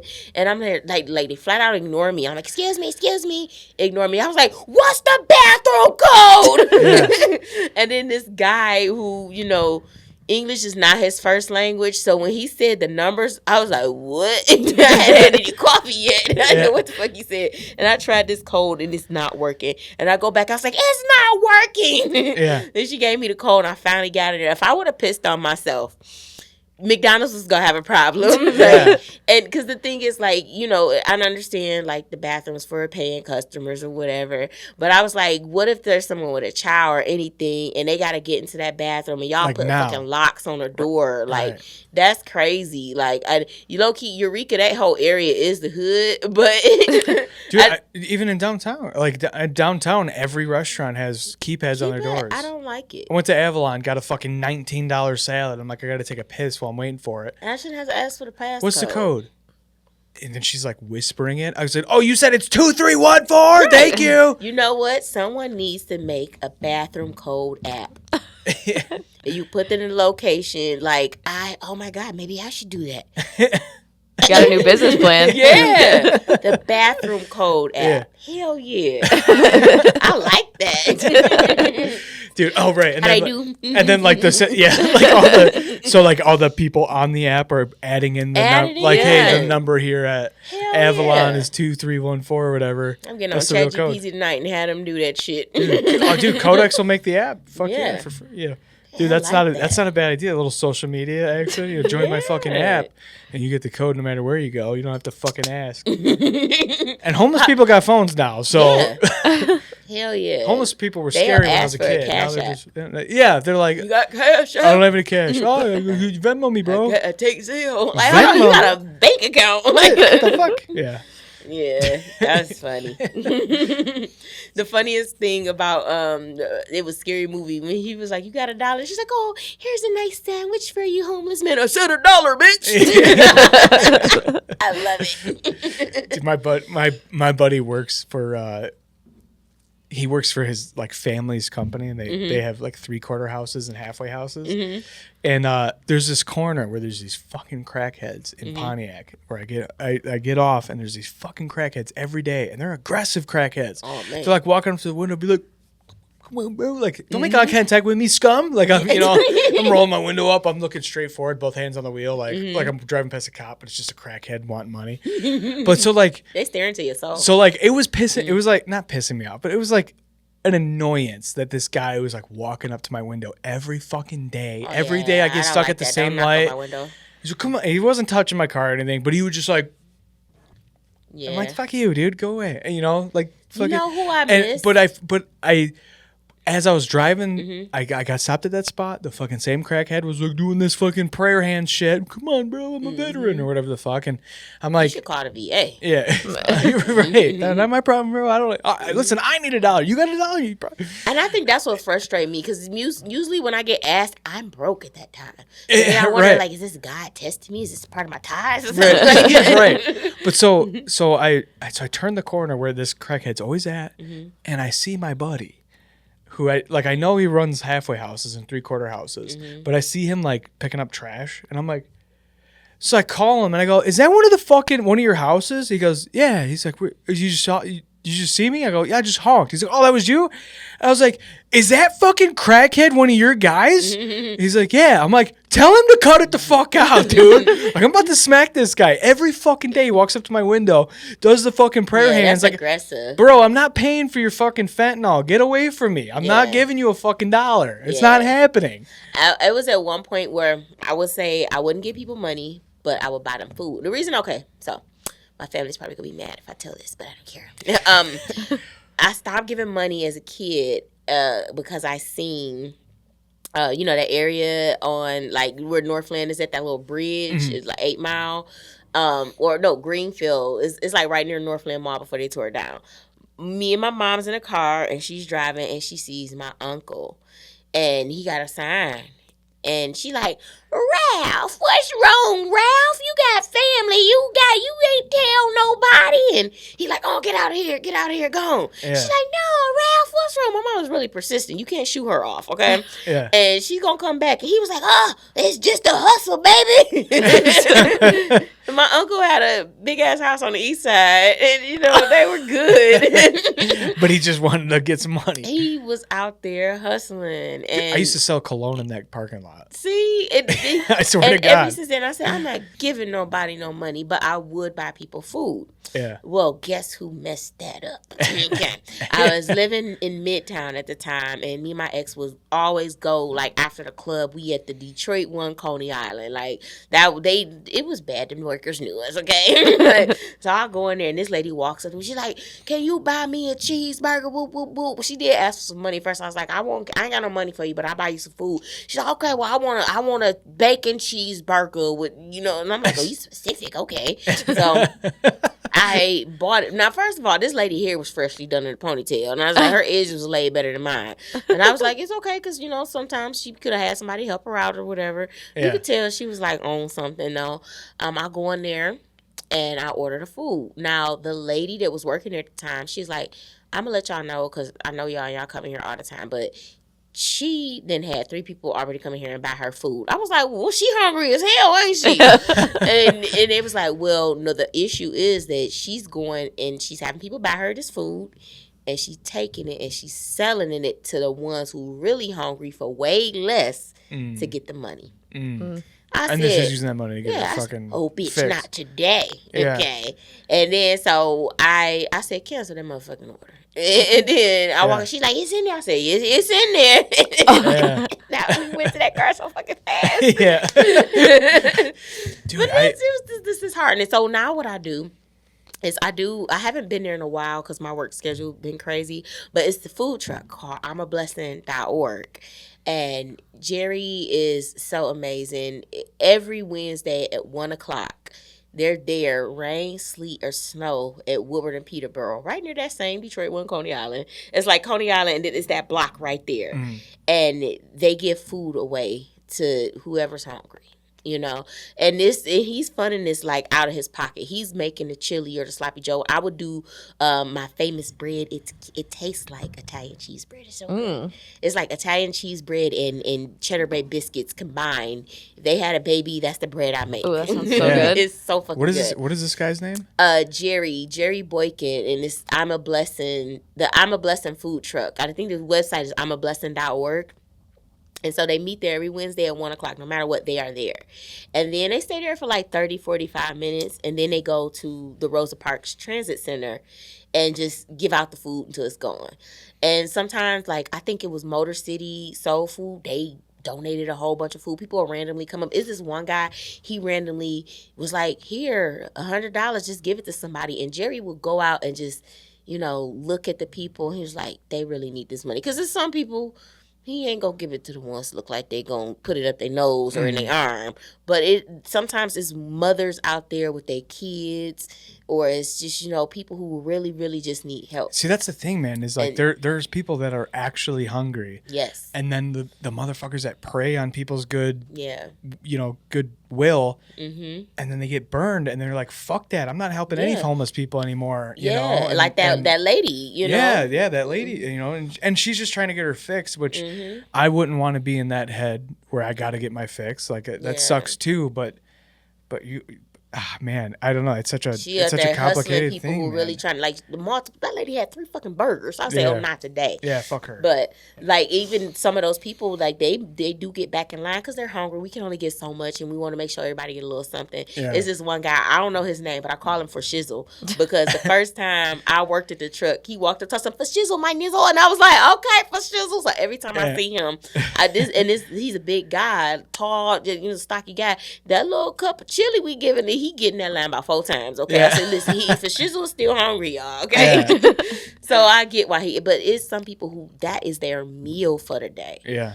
And so I love especially when kids are out. Yeah. Kids are out in the summertime. They're not getting the meal at school. Yeah, and we have clothes. People donate clothes. I remember one time I needed some white gym shoes. I ordered these shoes. They came in a men's size. I was like, I can't fit these big ass shoes. And instead of returning them, I just brought them to the truck. You know what I'm saying? People do clothes. In the wintertime, in the summertime, we got hygiene products. In the wintertime, we got hats, scarves, everything. It's awesome. People come bringing a daily bread, and I just love it. It is a good time. Yeah. We have fun. Yeah. I ain't been in a minute because of my work schedule, but I'm making my way back to y'all. Yeah. Yeah. I'm gonna hit him up, man. These are the kind of people I want to talk to. Jerry's a great guy. See, like, when people find out we have a podcast, like, I've had like a fucking insurance agent reach out to me. He's like, can I do the podcast? No, bitch. No. What the fuck am I going to talk to you about? What am I going to talk to you about? I want to talk to people like this that are like, hey, I'm already doing this fucking thing. Let's get attention to it. He's so humble, and he don't do too much of the attention thing. But like I have a talk show, and he came on there, and that's how I actually met him. And I was like, oh, I want to come to the truck, and I went, and I wasn't able to come again.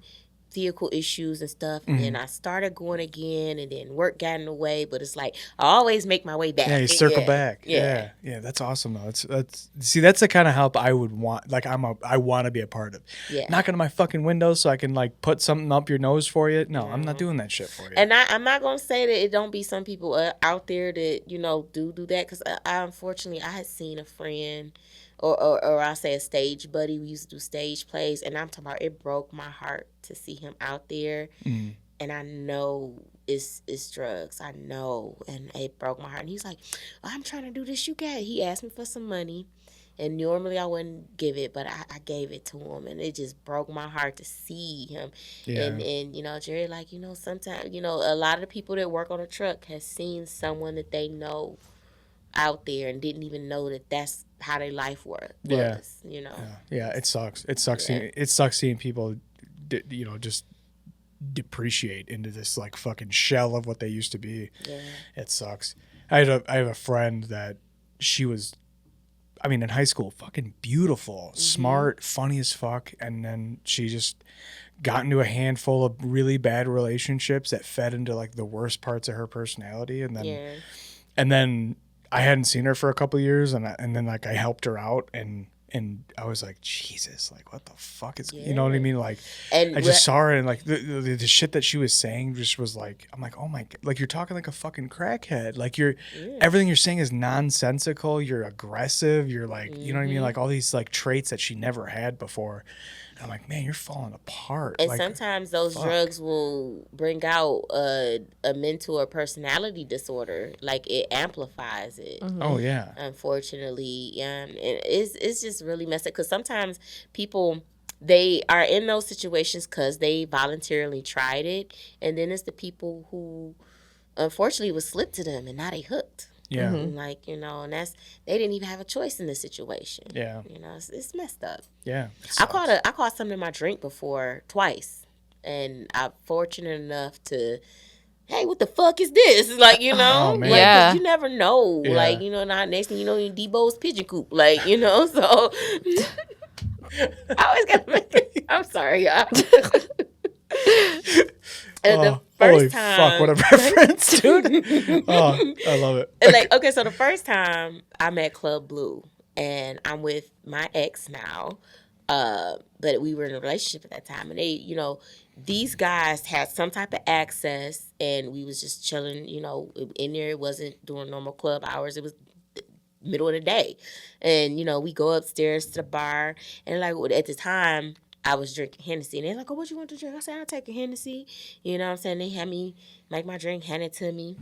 And I looked at my glass, and I'm like, I ain't asked for Hennessy and phone. What the fuck is this floating around? Yeah. And I showed my ex, I said, what the fuck is this? And he's like, oh, don't drink that. Yeah. I'm not, but I'm letting you know your boys then gave me some shit. Yeah. And then they're like, oh, y'all want to see the basement? And I was like, what the fuck is going on? So I'm pissed, though, because I told my dude at the time, and I'm like, I'm looking at him sideways. I was like, what the fuck was about to happen or go? I don't know. Yeah. And I'm paranoid. We didn't last long, okay? And that was over. Like, second time it happened, I'm at I won't say what comedy club, but I was at a comedy club. I was at an open mic. And at the time, this is when I was drinking dirty martinis. I was only drinking clear drinks. And I don't know who put this in my drink. The bartender gave me my drink clear. I was good. But I did walk past a lot of people. I'm short. And I used to walk around with like my hand over my drink like this. I let my guard down. I did sit next to where it was like a window. It wasn't a window, but it's like, an open area. Kind of thing. And I could have, turned my head or anything, but I just happened to look down. And I was like, it was like a cloudy bubble in my drink. And I was like, and I didn't say anything to anyone. I just casually left it alone. I left that drink at the fucking table. You know what I'm saying? But I let the host of that mic know. And the reason I don't want to say the name because it's not his fault that it happened at that bar. But I did let him know that there's someone, trying to Bill Cosby people. Yeah. And then a couple of the girls, they was like, yeah, that happened to me before too there. No like shit. So there's a pattern there. And they had suspicions on one particular person who they think it was. You gotta tell me off mic. I don't know who the person is, but I'll tell you off mic the place. Yeah. And this was like over probably 2.5 years ago.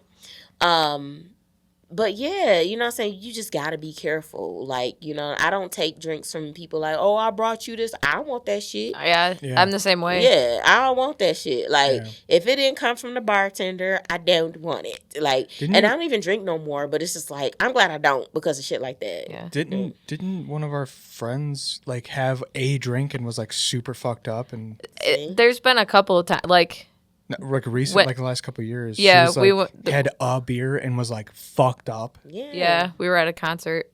If you're talking about the same, I don't know. Situation. Tell the story. It's your story. I gotta get a drink. Speaking of drinks, Speaking of drinks, I'm about to run. no, we were at You want anything?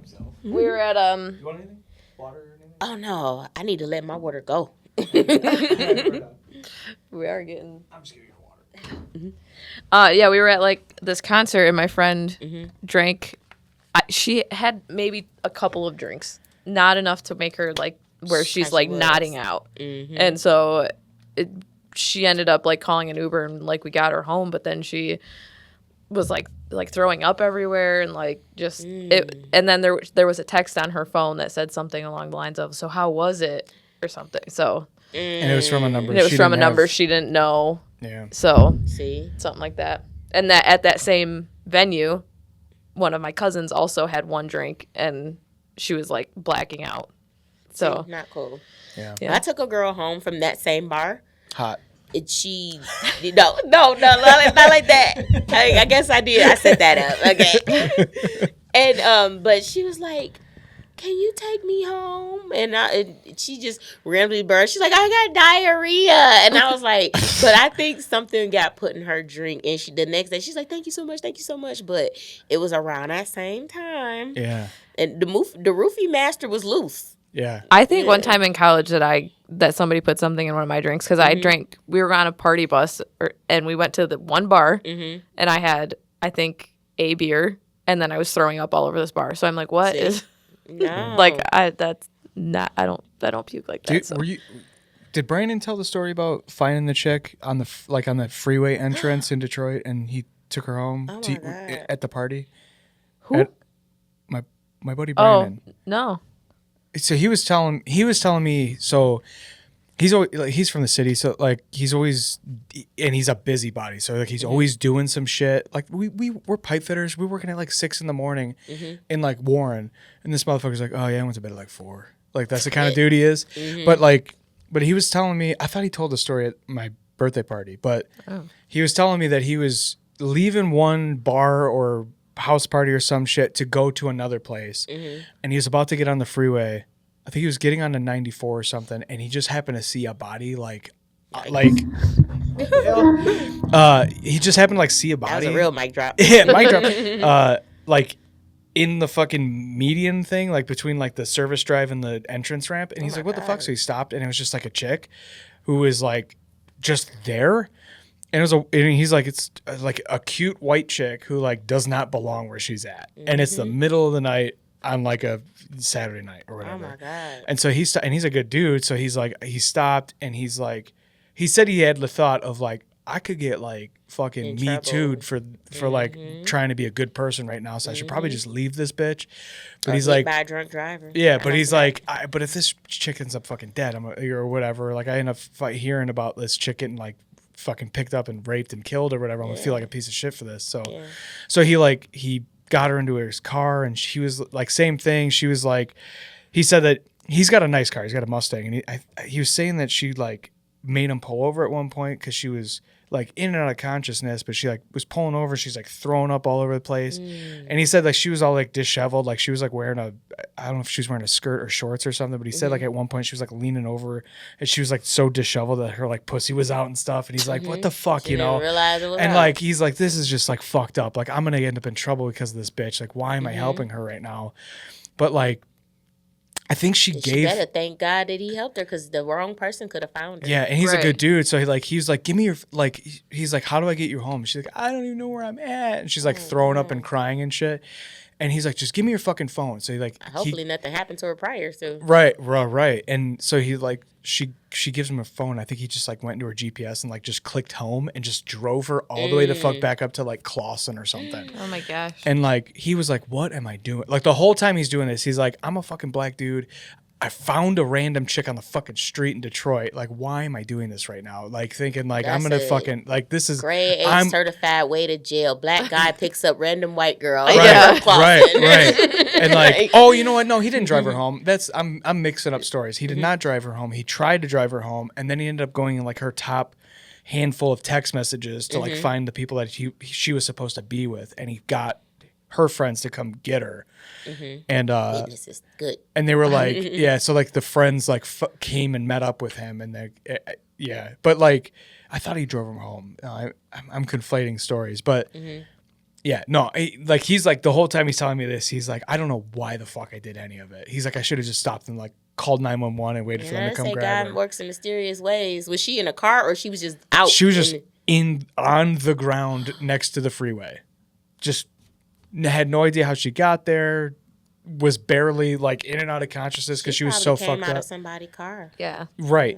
And like if things had gone sideways for him, they might have convinced her that he is the one that put her there. You know what I mean? And so he's like, why the fuck am I doing this? Why am I doing this? We got freeway cameras, I think, now. Yeah. Yeah. So, ooh, Yeah, that's scary. Yeah, so like scary for her. No idea what happened to her. She might have just been like fucking white girl wasted on a party bus down to the Tiger Stadium. Yeah, but when it's got like lost that, again. I mean, I've there's never a been different. that drunk. Yeah, there's a different type of. And he said when the people showed up to pick her up, they were like kind of nonchalant about it, like stupid bitch, where were you? And like just threw her in the car, and it was like, Hell, the friends probably the ones to let her go. You never know. Sometimes your friends is not your friends. right? Yeah, no shit. It scares me. I have a daughter. This stuff scares the shit out of me. I think it's important to drill those things in her head. Like my mom got on my nerves with it. Cover your drink, cover your drink. I'm like, yeah, but I never would have thought somebody had slipped me some shit twice. Well, even like I'll say stuff to him. Like if I get up to go pee, I'm like, "Can you watch my stuff? Can you watch?" And he's always like, "It's fine, it's fine." I'm like, "But no, like somebody they so could walk by so slick. fast." Yeah. Mm-hmm. Well, I mean, like with so drinks, little. I understand, but like you'll have like your purse sitting on the table right next to me, and you're like, "Are you watching my stuff?" And I'm like, But you can who easily the turn fuck- around or somebody slip a tracker or anything. Anything. "A Like, tracker?" yeah. Yeah. See, Now I you got don't, an I don't AirTag think in like your this because purse. ain't nobody trying to kidnap my big ass. Yeah, I I'd think be like this all annoying. the time. Remember when everybody was throwing people in trunks? So I'm a weight loss person too. Like I used to be 307. And I had got down to my smallest weight at 180. I'm only 5 feet. And this is the smallest I've ever been as an adult. I'm in the casino, and this is during the time when they was really seriously throwing chicks in trunks. Yeah. And this guy was following me through the casino, and he was like, "You got some pretty big legs." And I was like, "I got a pretty big knife too, motherfucker." Like, so it was like, now that I done gained a little weight, I didn't gain it all. I was like, I'm teeter between 220 and 215, and now you need help to put me in a trunk, like So I was thinking, Well, they got the little release thing, The guy's got to be driving a real janky piece of shit if it doesn't have that. Yeah, You know? I don't know how them chicks weren't getting. They was kidnapping people a lot. Yeah. Like this during How that old are time. you? I forgot for a second. I'm 42. 42? Yeah. Right on. Okay, so I'm 32. The when did they start doing the fucking release thing? I remember seeing it in a murder documentary that it was a new thing. In one of the documentaries I was watching. But if somebody's really a kidnapper, like you gonna cut that shit out.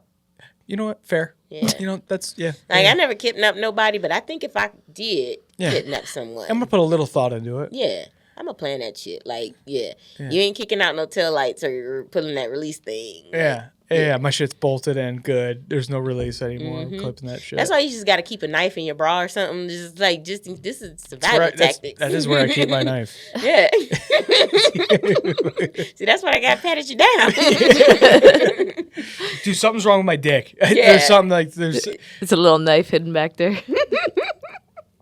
Honestly, my thought was that I use a grinder at work so much, and I'm always shooting sparks onto my thigh. And I'm like, I wonder if I got metal like in my crotch from working on grinding on big metal pipe all day. Because like I won't say the airline I work for, but like I'm when I'm at work, sometimes like if I wear shorts, it's best that I put leggings on under the shorts because that fiberglass is like all over your legs. Oh, I would hate that. That would drive me fucking nuts. It does. Oh. You know what's good for that is like talcum powder because it like clogs your pores. So then the fiberglass. Put that on first. Okay. And then you put the talcum powder on your if I know I'm gonna be like up in a ceiling where there's a bunch of insulation and stuff, which is made out of fiberglass too, I'll get talcum powder and cover my arms in it. Yeah, because then it clogs up your pores and it can't get into your arm. That's what bothers you is that it's up in your pores. Yeah, because it's itchy, painful, like little. Yeah, It's so annoying. I fucking hate it. See, I get all the great tips from working there from guys. Like when I was worried about my hands being so rough, my uncle was like, "Niece, you gotta get you some O'Keefe's so you gonna have a man Fuck hand." O'Keefe's. You gotta get utterly. Dude. Oh, fucking O'Keefe's. These old heads with the stupid fucking wrong information. He is old. He looked like a black Don Cheetah. Like my uncle looks like Don Cheetah. Did you say he looks like a black John? Oh yeah, because he is black. Yeah, my uncle's black and Don Cheetah is black. That's crazy. But well, he's like my uncle is like my complexion though, and Don Cheetah is blacker. And so maybe I just said it right. I fucked up. You got to get this shit. Utterly smooth. Utterly smooth. That's the shit. Okay. Yeah. That I know everyone talks about that, like the working hands, the green container. It's okay. This stuff, it's the shit. it's the shit.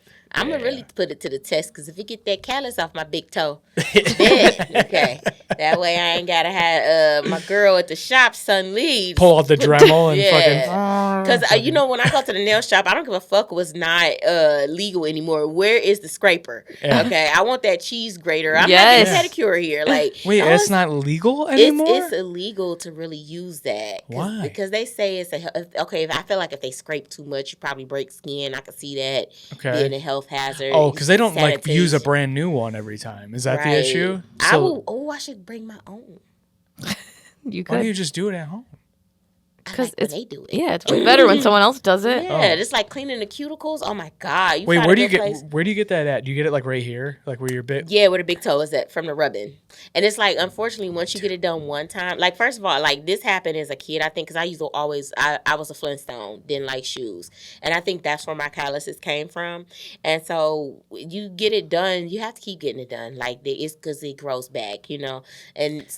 People who don't have to have it done, they're so fucking lucky, but fuck you for the judgment. You know what I'm saying? It's like, oh, why you gotta have that done? Because I do. Okay, dude. The calluses that are on the sides of my toes, they could take a bullet. It's like, yeah, they could take a fucking bullet. And when they shave it off, your toe's smaller. Like, it's like I got extra toe because it is. Like, my shoe size may be different if I get to take the callus off. Like, you know what I'm saying? Toby Bryant. Toby. Oh, my God. Dude. And your foot looks so much better in sandals when you have just a straight foot versus a straight and a curve. You know what I'm saying? Like, no, I don't. No. Yeah. I'm keeping that shit. I keep trying to get him to go with me and he won't do it. Oh, no. He's so ticklish. A man. Died again. Dude, I need the armor, dude. I'm wearing boots all day, every day. I need the armor. I can't be sliding around in boots with soft ass feet. No, your boot will feel better because the rubbish is annoying. Like, can you ever let your toenails grow out too much? Mm-hmm. And then hold on, pause every time. Oh my God, I can't stand it. When do you clip them? All the time. When I go get my toes done, I tell them, I say, clip it down to the meat. Like, I am not the chick that wants the long toenail. I don't do the fake toenail. Clip it down to the meat. That's how I am too. I have one day where it's painful, and then I'm like, it's time. Yeah. That's how I know. Yeah. When I'm like, when my toenails are hitting the front of my boots. I don't like you to feel it, and that'll have your whole foot hurting. Yeah. Because you'll be like crunching up. Yeah. And I'm fortunate enough, I'm one of the people who got a whole pinky toenail. Because some people got that little toenail chip. Like, I got a whole toenail, okay? Yeah. So it's like they got to really paint it. You know what? I feel attacked right now. Oh, you got a pinky chip? You want to see it? Dude, it's fucking... Don't whip that out. I have no toenail. All I grow is like a tiny little baby razor blade that goes straight out sideways. I always wondered, like, why do people get that? And I figured, like, you hit it the most as a kid probably on something. Like, in the toenail. I think it's because it's because of shoes. Shoes, okay. I think it's because of shoes. Yeah, you ever see like indigenous feet? No. I have a weird Pornhub history. When I get confused, I scratch my head. I have a weird porn history. Hold on, I'm gonna fucking like. I don't know, how do I look this up? Indigenous feet, like Indian people, like Native Americans. Yeah. Just like Native people, like, like look at those motherfuckers.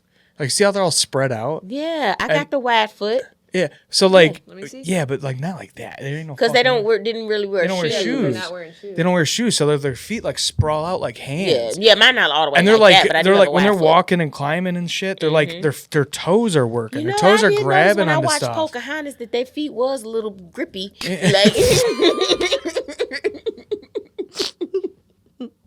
Fun fact, the real Pocahontas I heard was actually not attractive. Well, her real name was Sacagawea. Like, first of all, your mama named you Sacagawea. Fun fact, she was not attractive. She was not a baddie, okay? She was not the baddie that Disney tried to portray her hilarious. It's like when I didn't know she was based off of Sacagawea. It's like when you watch a movie that's based on real events, and then you look up the actual people. Like, oh, these motherfuckers are ugly. They did all this. And I feel like I won't get canceled. And I can say this because like I'm part Native American, but not enough to get the money. Like, so my mom was the cutoff for that. So it's like, and I'm like, why didn't you fucking get it? Well, you couldn't have found a guy with a couple of braids. Could have got some college, bitch. She chose my daddy. And it's like, what the fuck? wrong with you? That's what I say to my mom all the time. I'm like, you fucking could have fucked anybody. You fucking short, fat, bald guy with a small dick, Mom. What the fuck's wrong with you? She really messed that one up. Yeah. He's not bald. Ruined Everything it else, for us. though. You don't consider him bald? My dad? Yeah. I mean, One strip of hair. yeah, but he's that's got hair where bald. no one else has hair. On his ass? I mean, what? No, Where? no, he has hair like where every other man goes bald. As Oh, he the did only, reverse balding. Yeah, it's the only place he has hair. He has just a little strip of like I've seen fucking. that before, and he combs it different. Yeah. I don't know. I haven't seen him in like 4 fucking years. So I don't know. That's He might funny. not even. Have I it have anymore. what I call bitch pattern baldness. It's really alopecia though, but like I got like people like I have a hat on so you can't see, and I'm not gonna take it off because I didn't do my hair. But I usually do the like baby hairs and the swoops and stuff. And you know they always say like, "Oh, you too old to have baby hair." I'm like, first of all, if Alicia Rashad can have baby hair, my shit's never going away. Okay, I'm gonna be 80 and I'm still be swooping my shit over. Okay, because it's a little bald spot over here, and I do a comb over just like the old white men. Like I'm like, we are brothers now. Yeah. Okay, So like, fuck that. my sister's got like stress induced alopecia. Yeah. So like if she's having like a real hard time, like sometimes she has like real bad bald spots, and she Yeah. you know, and Really? yeah, Oh. yeah, she hides it really well. But she Same. but like until she started having it, I would have never thought a female would have to deal with baldness at all. I didn't even think it was a thing. Yeah, and then this is I think hereditary because like dinner right here, and I looked at my mom one day and I was like, "Fuck, you did this to me." You fucking, I can see your fucking scalp. God fucking damn. Yeah. Yeah, she cursed me. My dad can't grow a beard, so I got my beard from my mom, so that's cool. Get it from your mom. Yeah, I got my beard. I remember watching her pluck hairs out of her face in the mirror when I was a little kid, so I definitely got my beard from my mom. Fun fact: none of cool. the women on my mom's side of our Are family attractive. No, I'm just kidding. Oh no, like that's not, Pocahontas. That's funny. Like, yeah, we got the Sacagawea trait, and it's so funny. I saw a picture of my great grandmother. She was a full blooded Indian, and I tell you, she looked like Sacagawea. And I better stop before she come back and turn me into a billy goat or something. But I am just joking. But this lady looks so mean, and she was, you know how they used to dry the clothes on the line. I said, oh, well, she probably was a worker, so that's why she's looking. This is not a happy time for her. Yeah, she's mad as fuck right now. Yeah. Like, taking pictures of me acting like you fucking care what I'm doing. Yeah, that lady, the high cheekbones, the strong nose, like I got this, and the chin, like her and my grandmother, like. But yeah, I saw that bone structure. She's your 5th great grandmother? Mm-hmm. Dude, that's crazy to be able to track your lineage that far. Yeah, so we did a family tree. Yeah. And we found out a lot. I think that's is it Muhammad Ali? I'm in his bloodline. They still own the house that he was born in Alabama. And I was like, oh my God, that's so cool. I don't know none of them people though, but you know, hey cousin. Yeah. The only claim to fame that I have is Jamie Farr is like my 4th cousin or something. Oh wow. You know, See, that's closer. The dude that's the cross dresser in MASH. That's my cousin. He was my favorite. It's my cousin. I feel like I was something. the only Black person from my generation that watched MASH. Really? I highly enjoyed MASH. it's hilarious. Like, My dad loves MASH. yeah. He's got like all the DVDs. Does your dad know I'm related to Klinger? I don't know. I don't know if that's ever come up. And I think he was one of the most smartest people because he was trying to get kicked out the army. Trying to get kicked out. Yeah, now they'll be like, come on in. But yeah. We'll pay for it. Yes. Diversity. You're our diversity hire. We need a diverse lineup of snipers. Yeah. Fucking. Yeah, Klinger and Hot Lips is my favorite. Hell yeah. Yeah. MASH was good. Like Yeah. my thing is I used to watch it was the Cosby Show, A Different World, then MASH. I That's love the the order I it love the came Cosby on. Show. Isn't that a shame?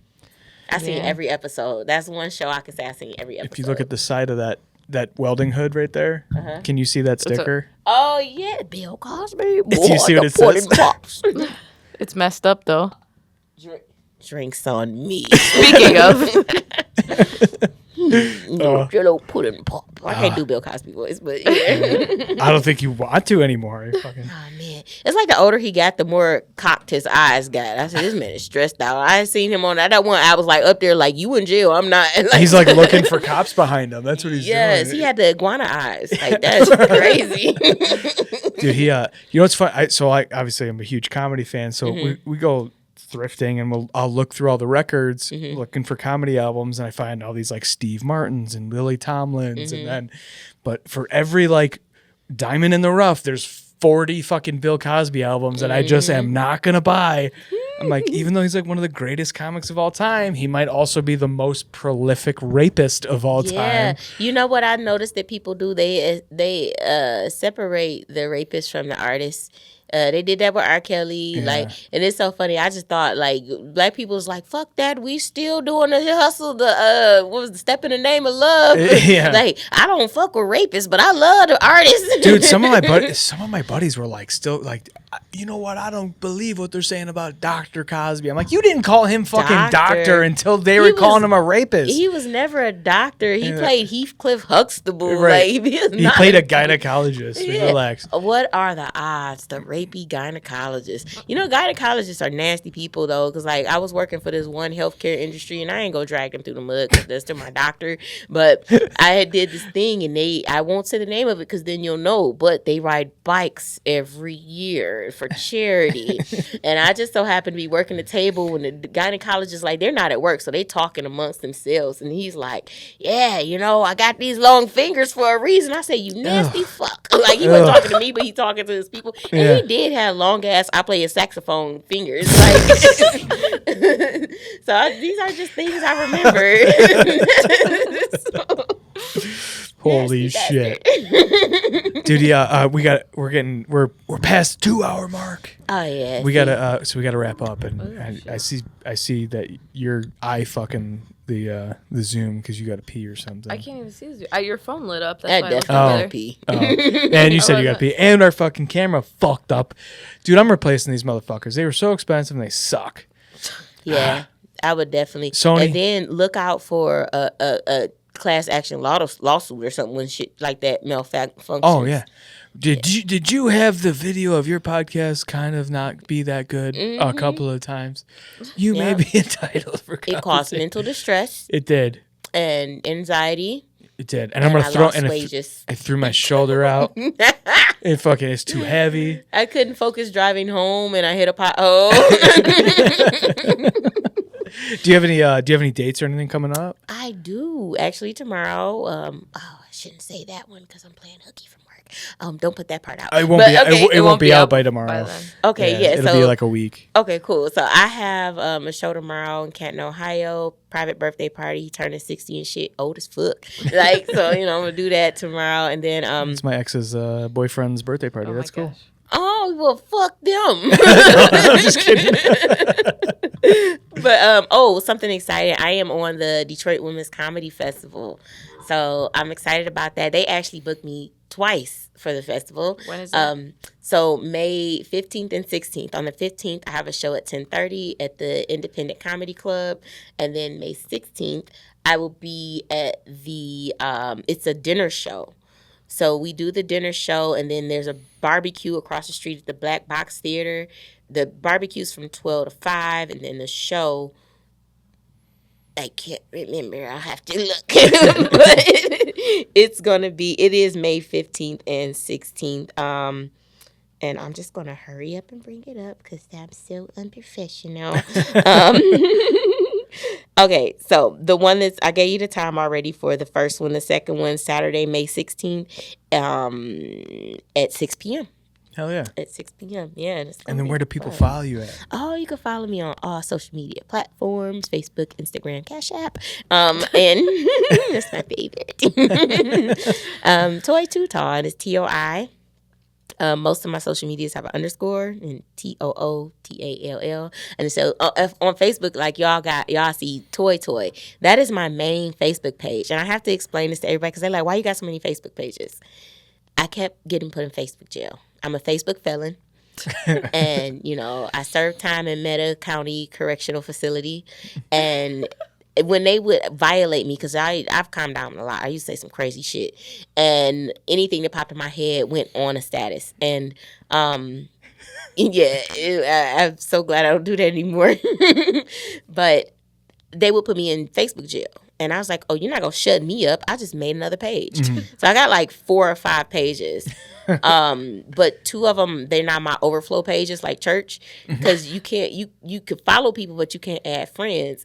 So I got the overflow. And then like if it's somebody I don't like anymore, or I'm like, fuck you, I delete them and I keep them in the overflow. So yeah. But Toi on regular Facebook, they could follow me like TOI. So, yeah. Heck yeah, dude. Well, thank you for making the fucking 2-hour trek to get out here. Yeah, it's fun though. I love that. By the way, I'm not going to say the town, but I love that everyone that's from that town is like, it's a boat town, dude. And you're like, you're still downriver. Stop acting like you're fucking fancy, bro. Yeah. And every gas station sells worms. They're like, oh, it's fucking, this is the nicest city down here. And you're like, it's downriver, bro. That's I seen a couple crackheads. Yeah. There's still crackheads, yeah. Little crackheads. I had to get gas down there one time. And a crackhead walked up to me. She goes, you got $1? I go, no. And she goes, I'll suck your dick. I said, you won't. Oh, man. So Stephanie has been giving me, like, I've been watching her page, Stephanie Ann, because she's the Downriver Diva. And she was talking about punk rock Denny's. And I was like, I wish that Denny's was still there. Yeah. Like, I would just walk through and shake a Tic Tac bottle just to fuck with people. That's funny as fuck. Dude, Stephanie's funny as fuck. And I did a bit about losing 100 pounds, like, at her mic.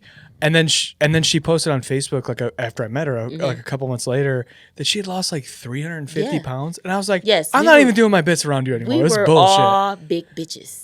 Like Stephanie, she was really, really big.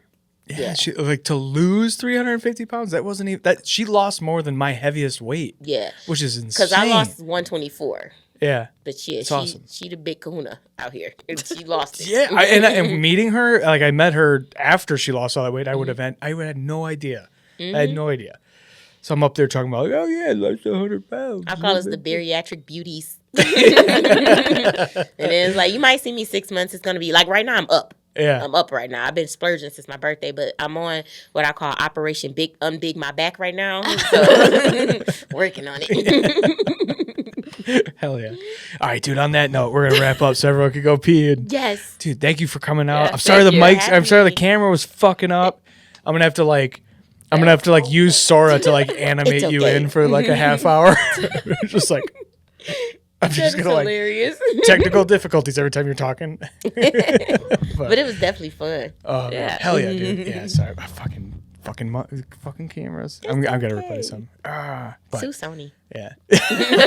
You fucking tweet. You didn't charge your camera enough. It's your fault though. It should work with the thing plugged in. That's right. I know. It's outpacing the fucking charger, which is crazy. Gotta switch to DJI. Yeah. They're illegal now. You can't buy anything that's DJI anymore. No, because they're a Chinese owned company, and they were putting like fucking they were putting like software in there that's like hidden or whatever. Really? Something. For Christmas bought myself a Pocket Osmo 3. Yeah. And I love that camera. Yeah, the drones are fucking amazing. And they're like the drone, and all the drones they have. Yeah. You can't buy them anymore. That's disappointing. Yeah. And nothing else touches it. Like the DJI drones are amazing, and nothing else touches them. But they're illegal now. It's like Huawei. Like they banned Huawei for the same reason. They were putting whatever, they were hiding shit in the. That's crazy. They just software. gonna be like, oh, she eats a lot of food. That's about it for me. You're not getting any good data out of me. Right. Oh shit. Okay. All right. Thanks for coming on. All right, Thank peace. We're doing the Michigan goodbye where it takes a half hour to say goodbye. Oh my God, because I'll talk forever. Ultimate purpose is not survival. It's finding purpose in what you love. I'm pumped to be branching out and being like, hey, we're going to sit down and have a couple-hour podcast. Is it? Is it, dude? Jesus Christ. We just like talked for 5 minutes. I'm like, is it though? I've always been inspired by this shit. Yeah. Dude, that pizza was so greasy. It was disgusting. It was not disgusting. Disgusting. Good Times Noodle Salad.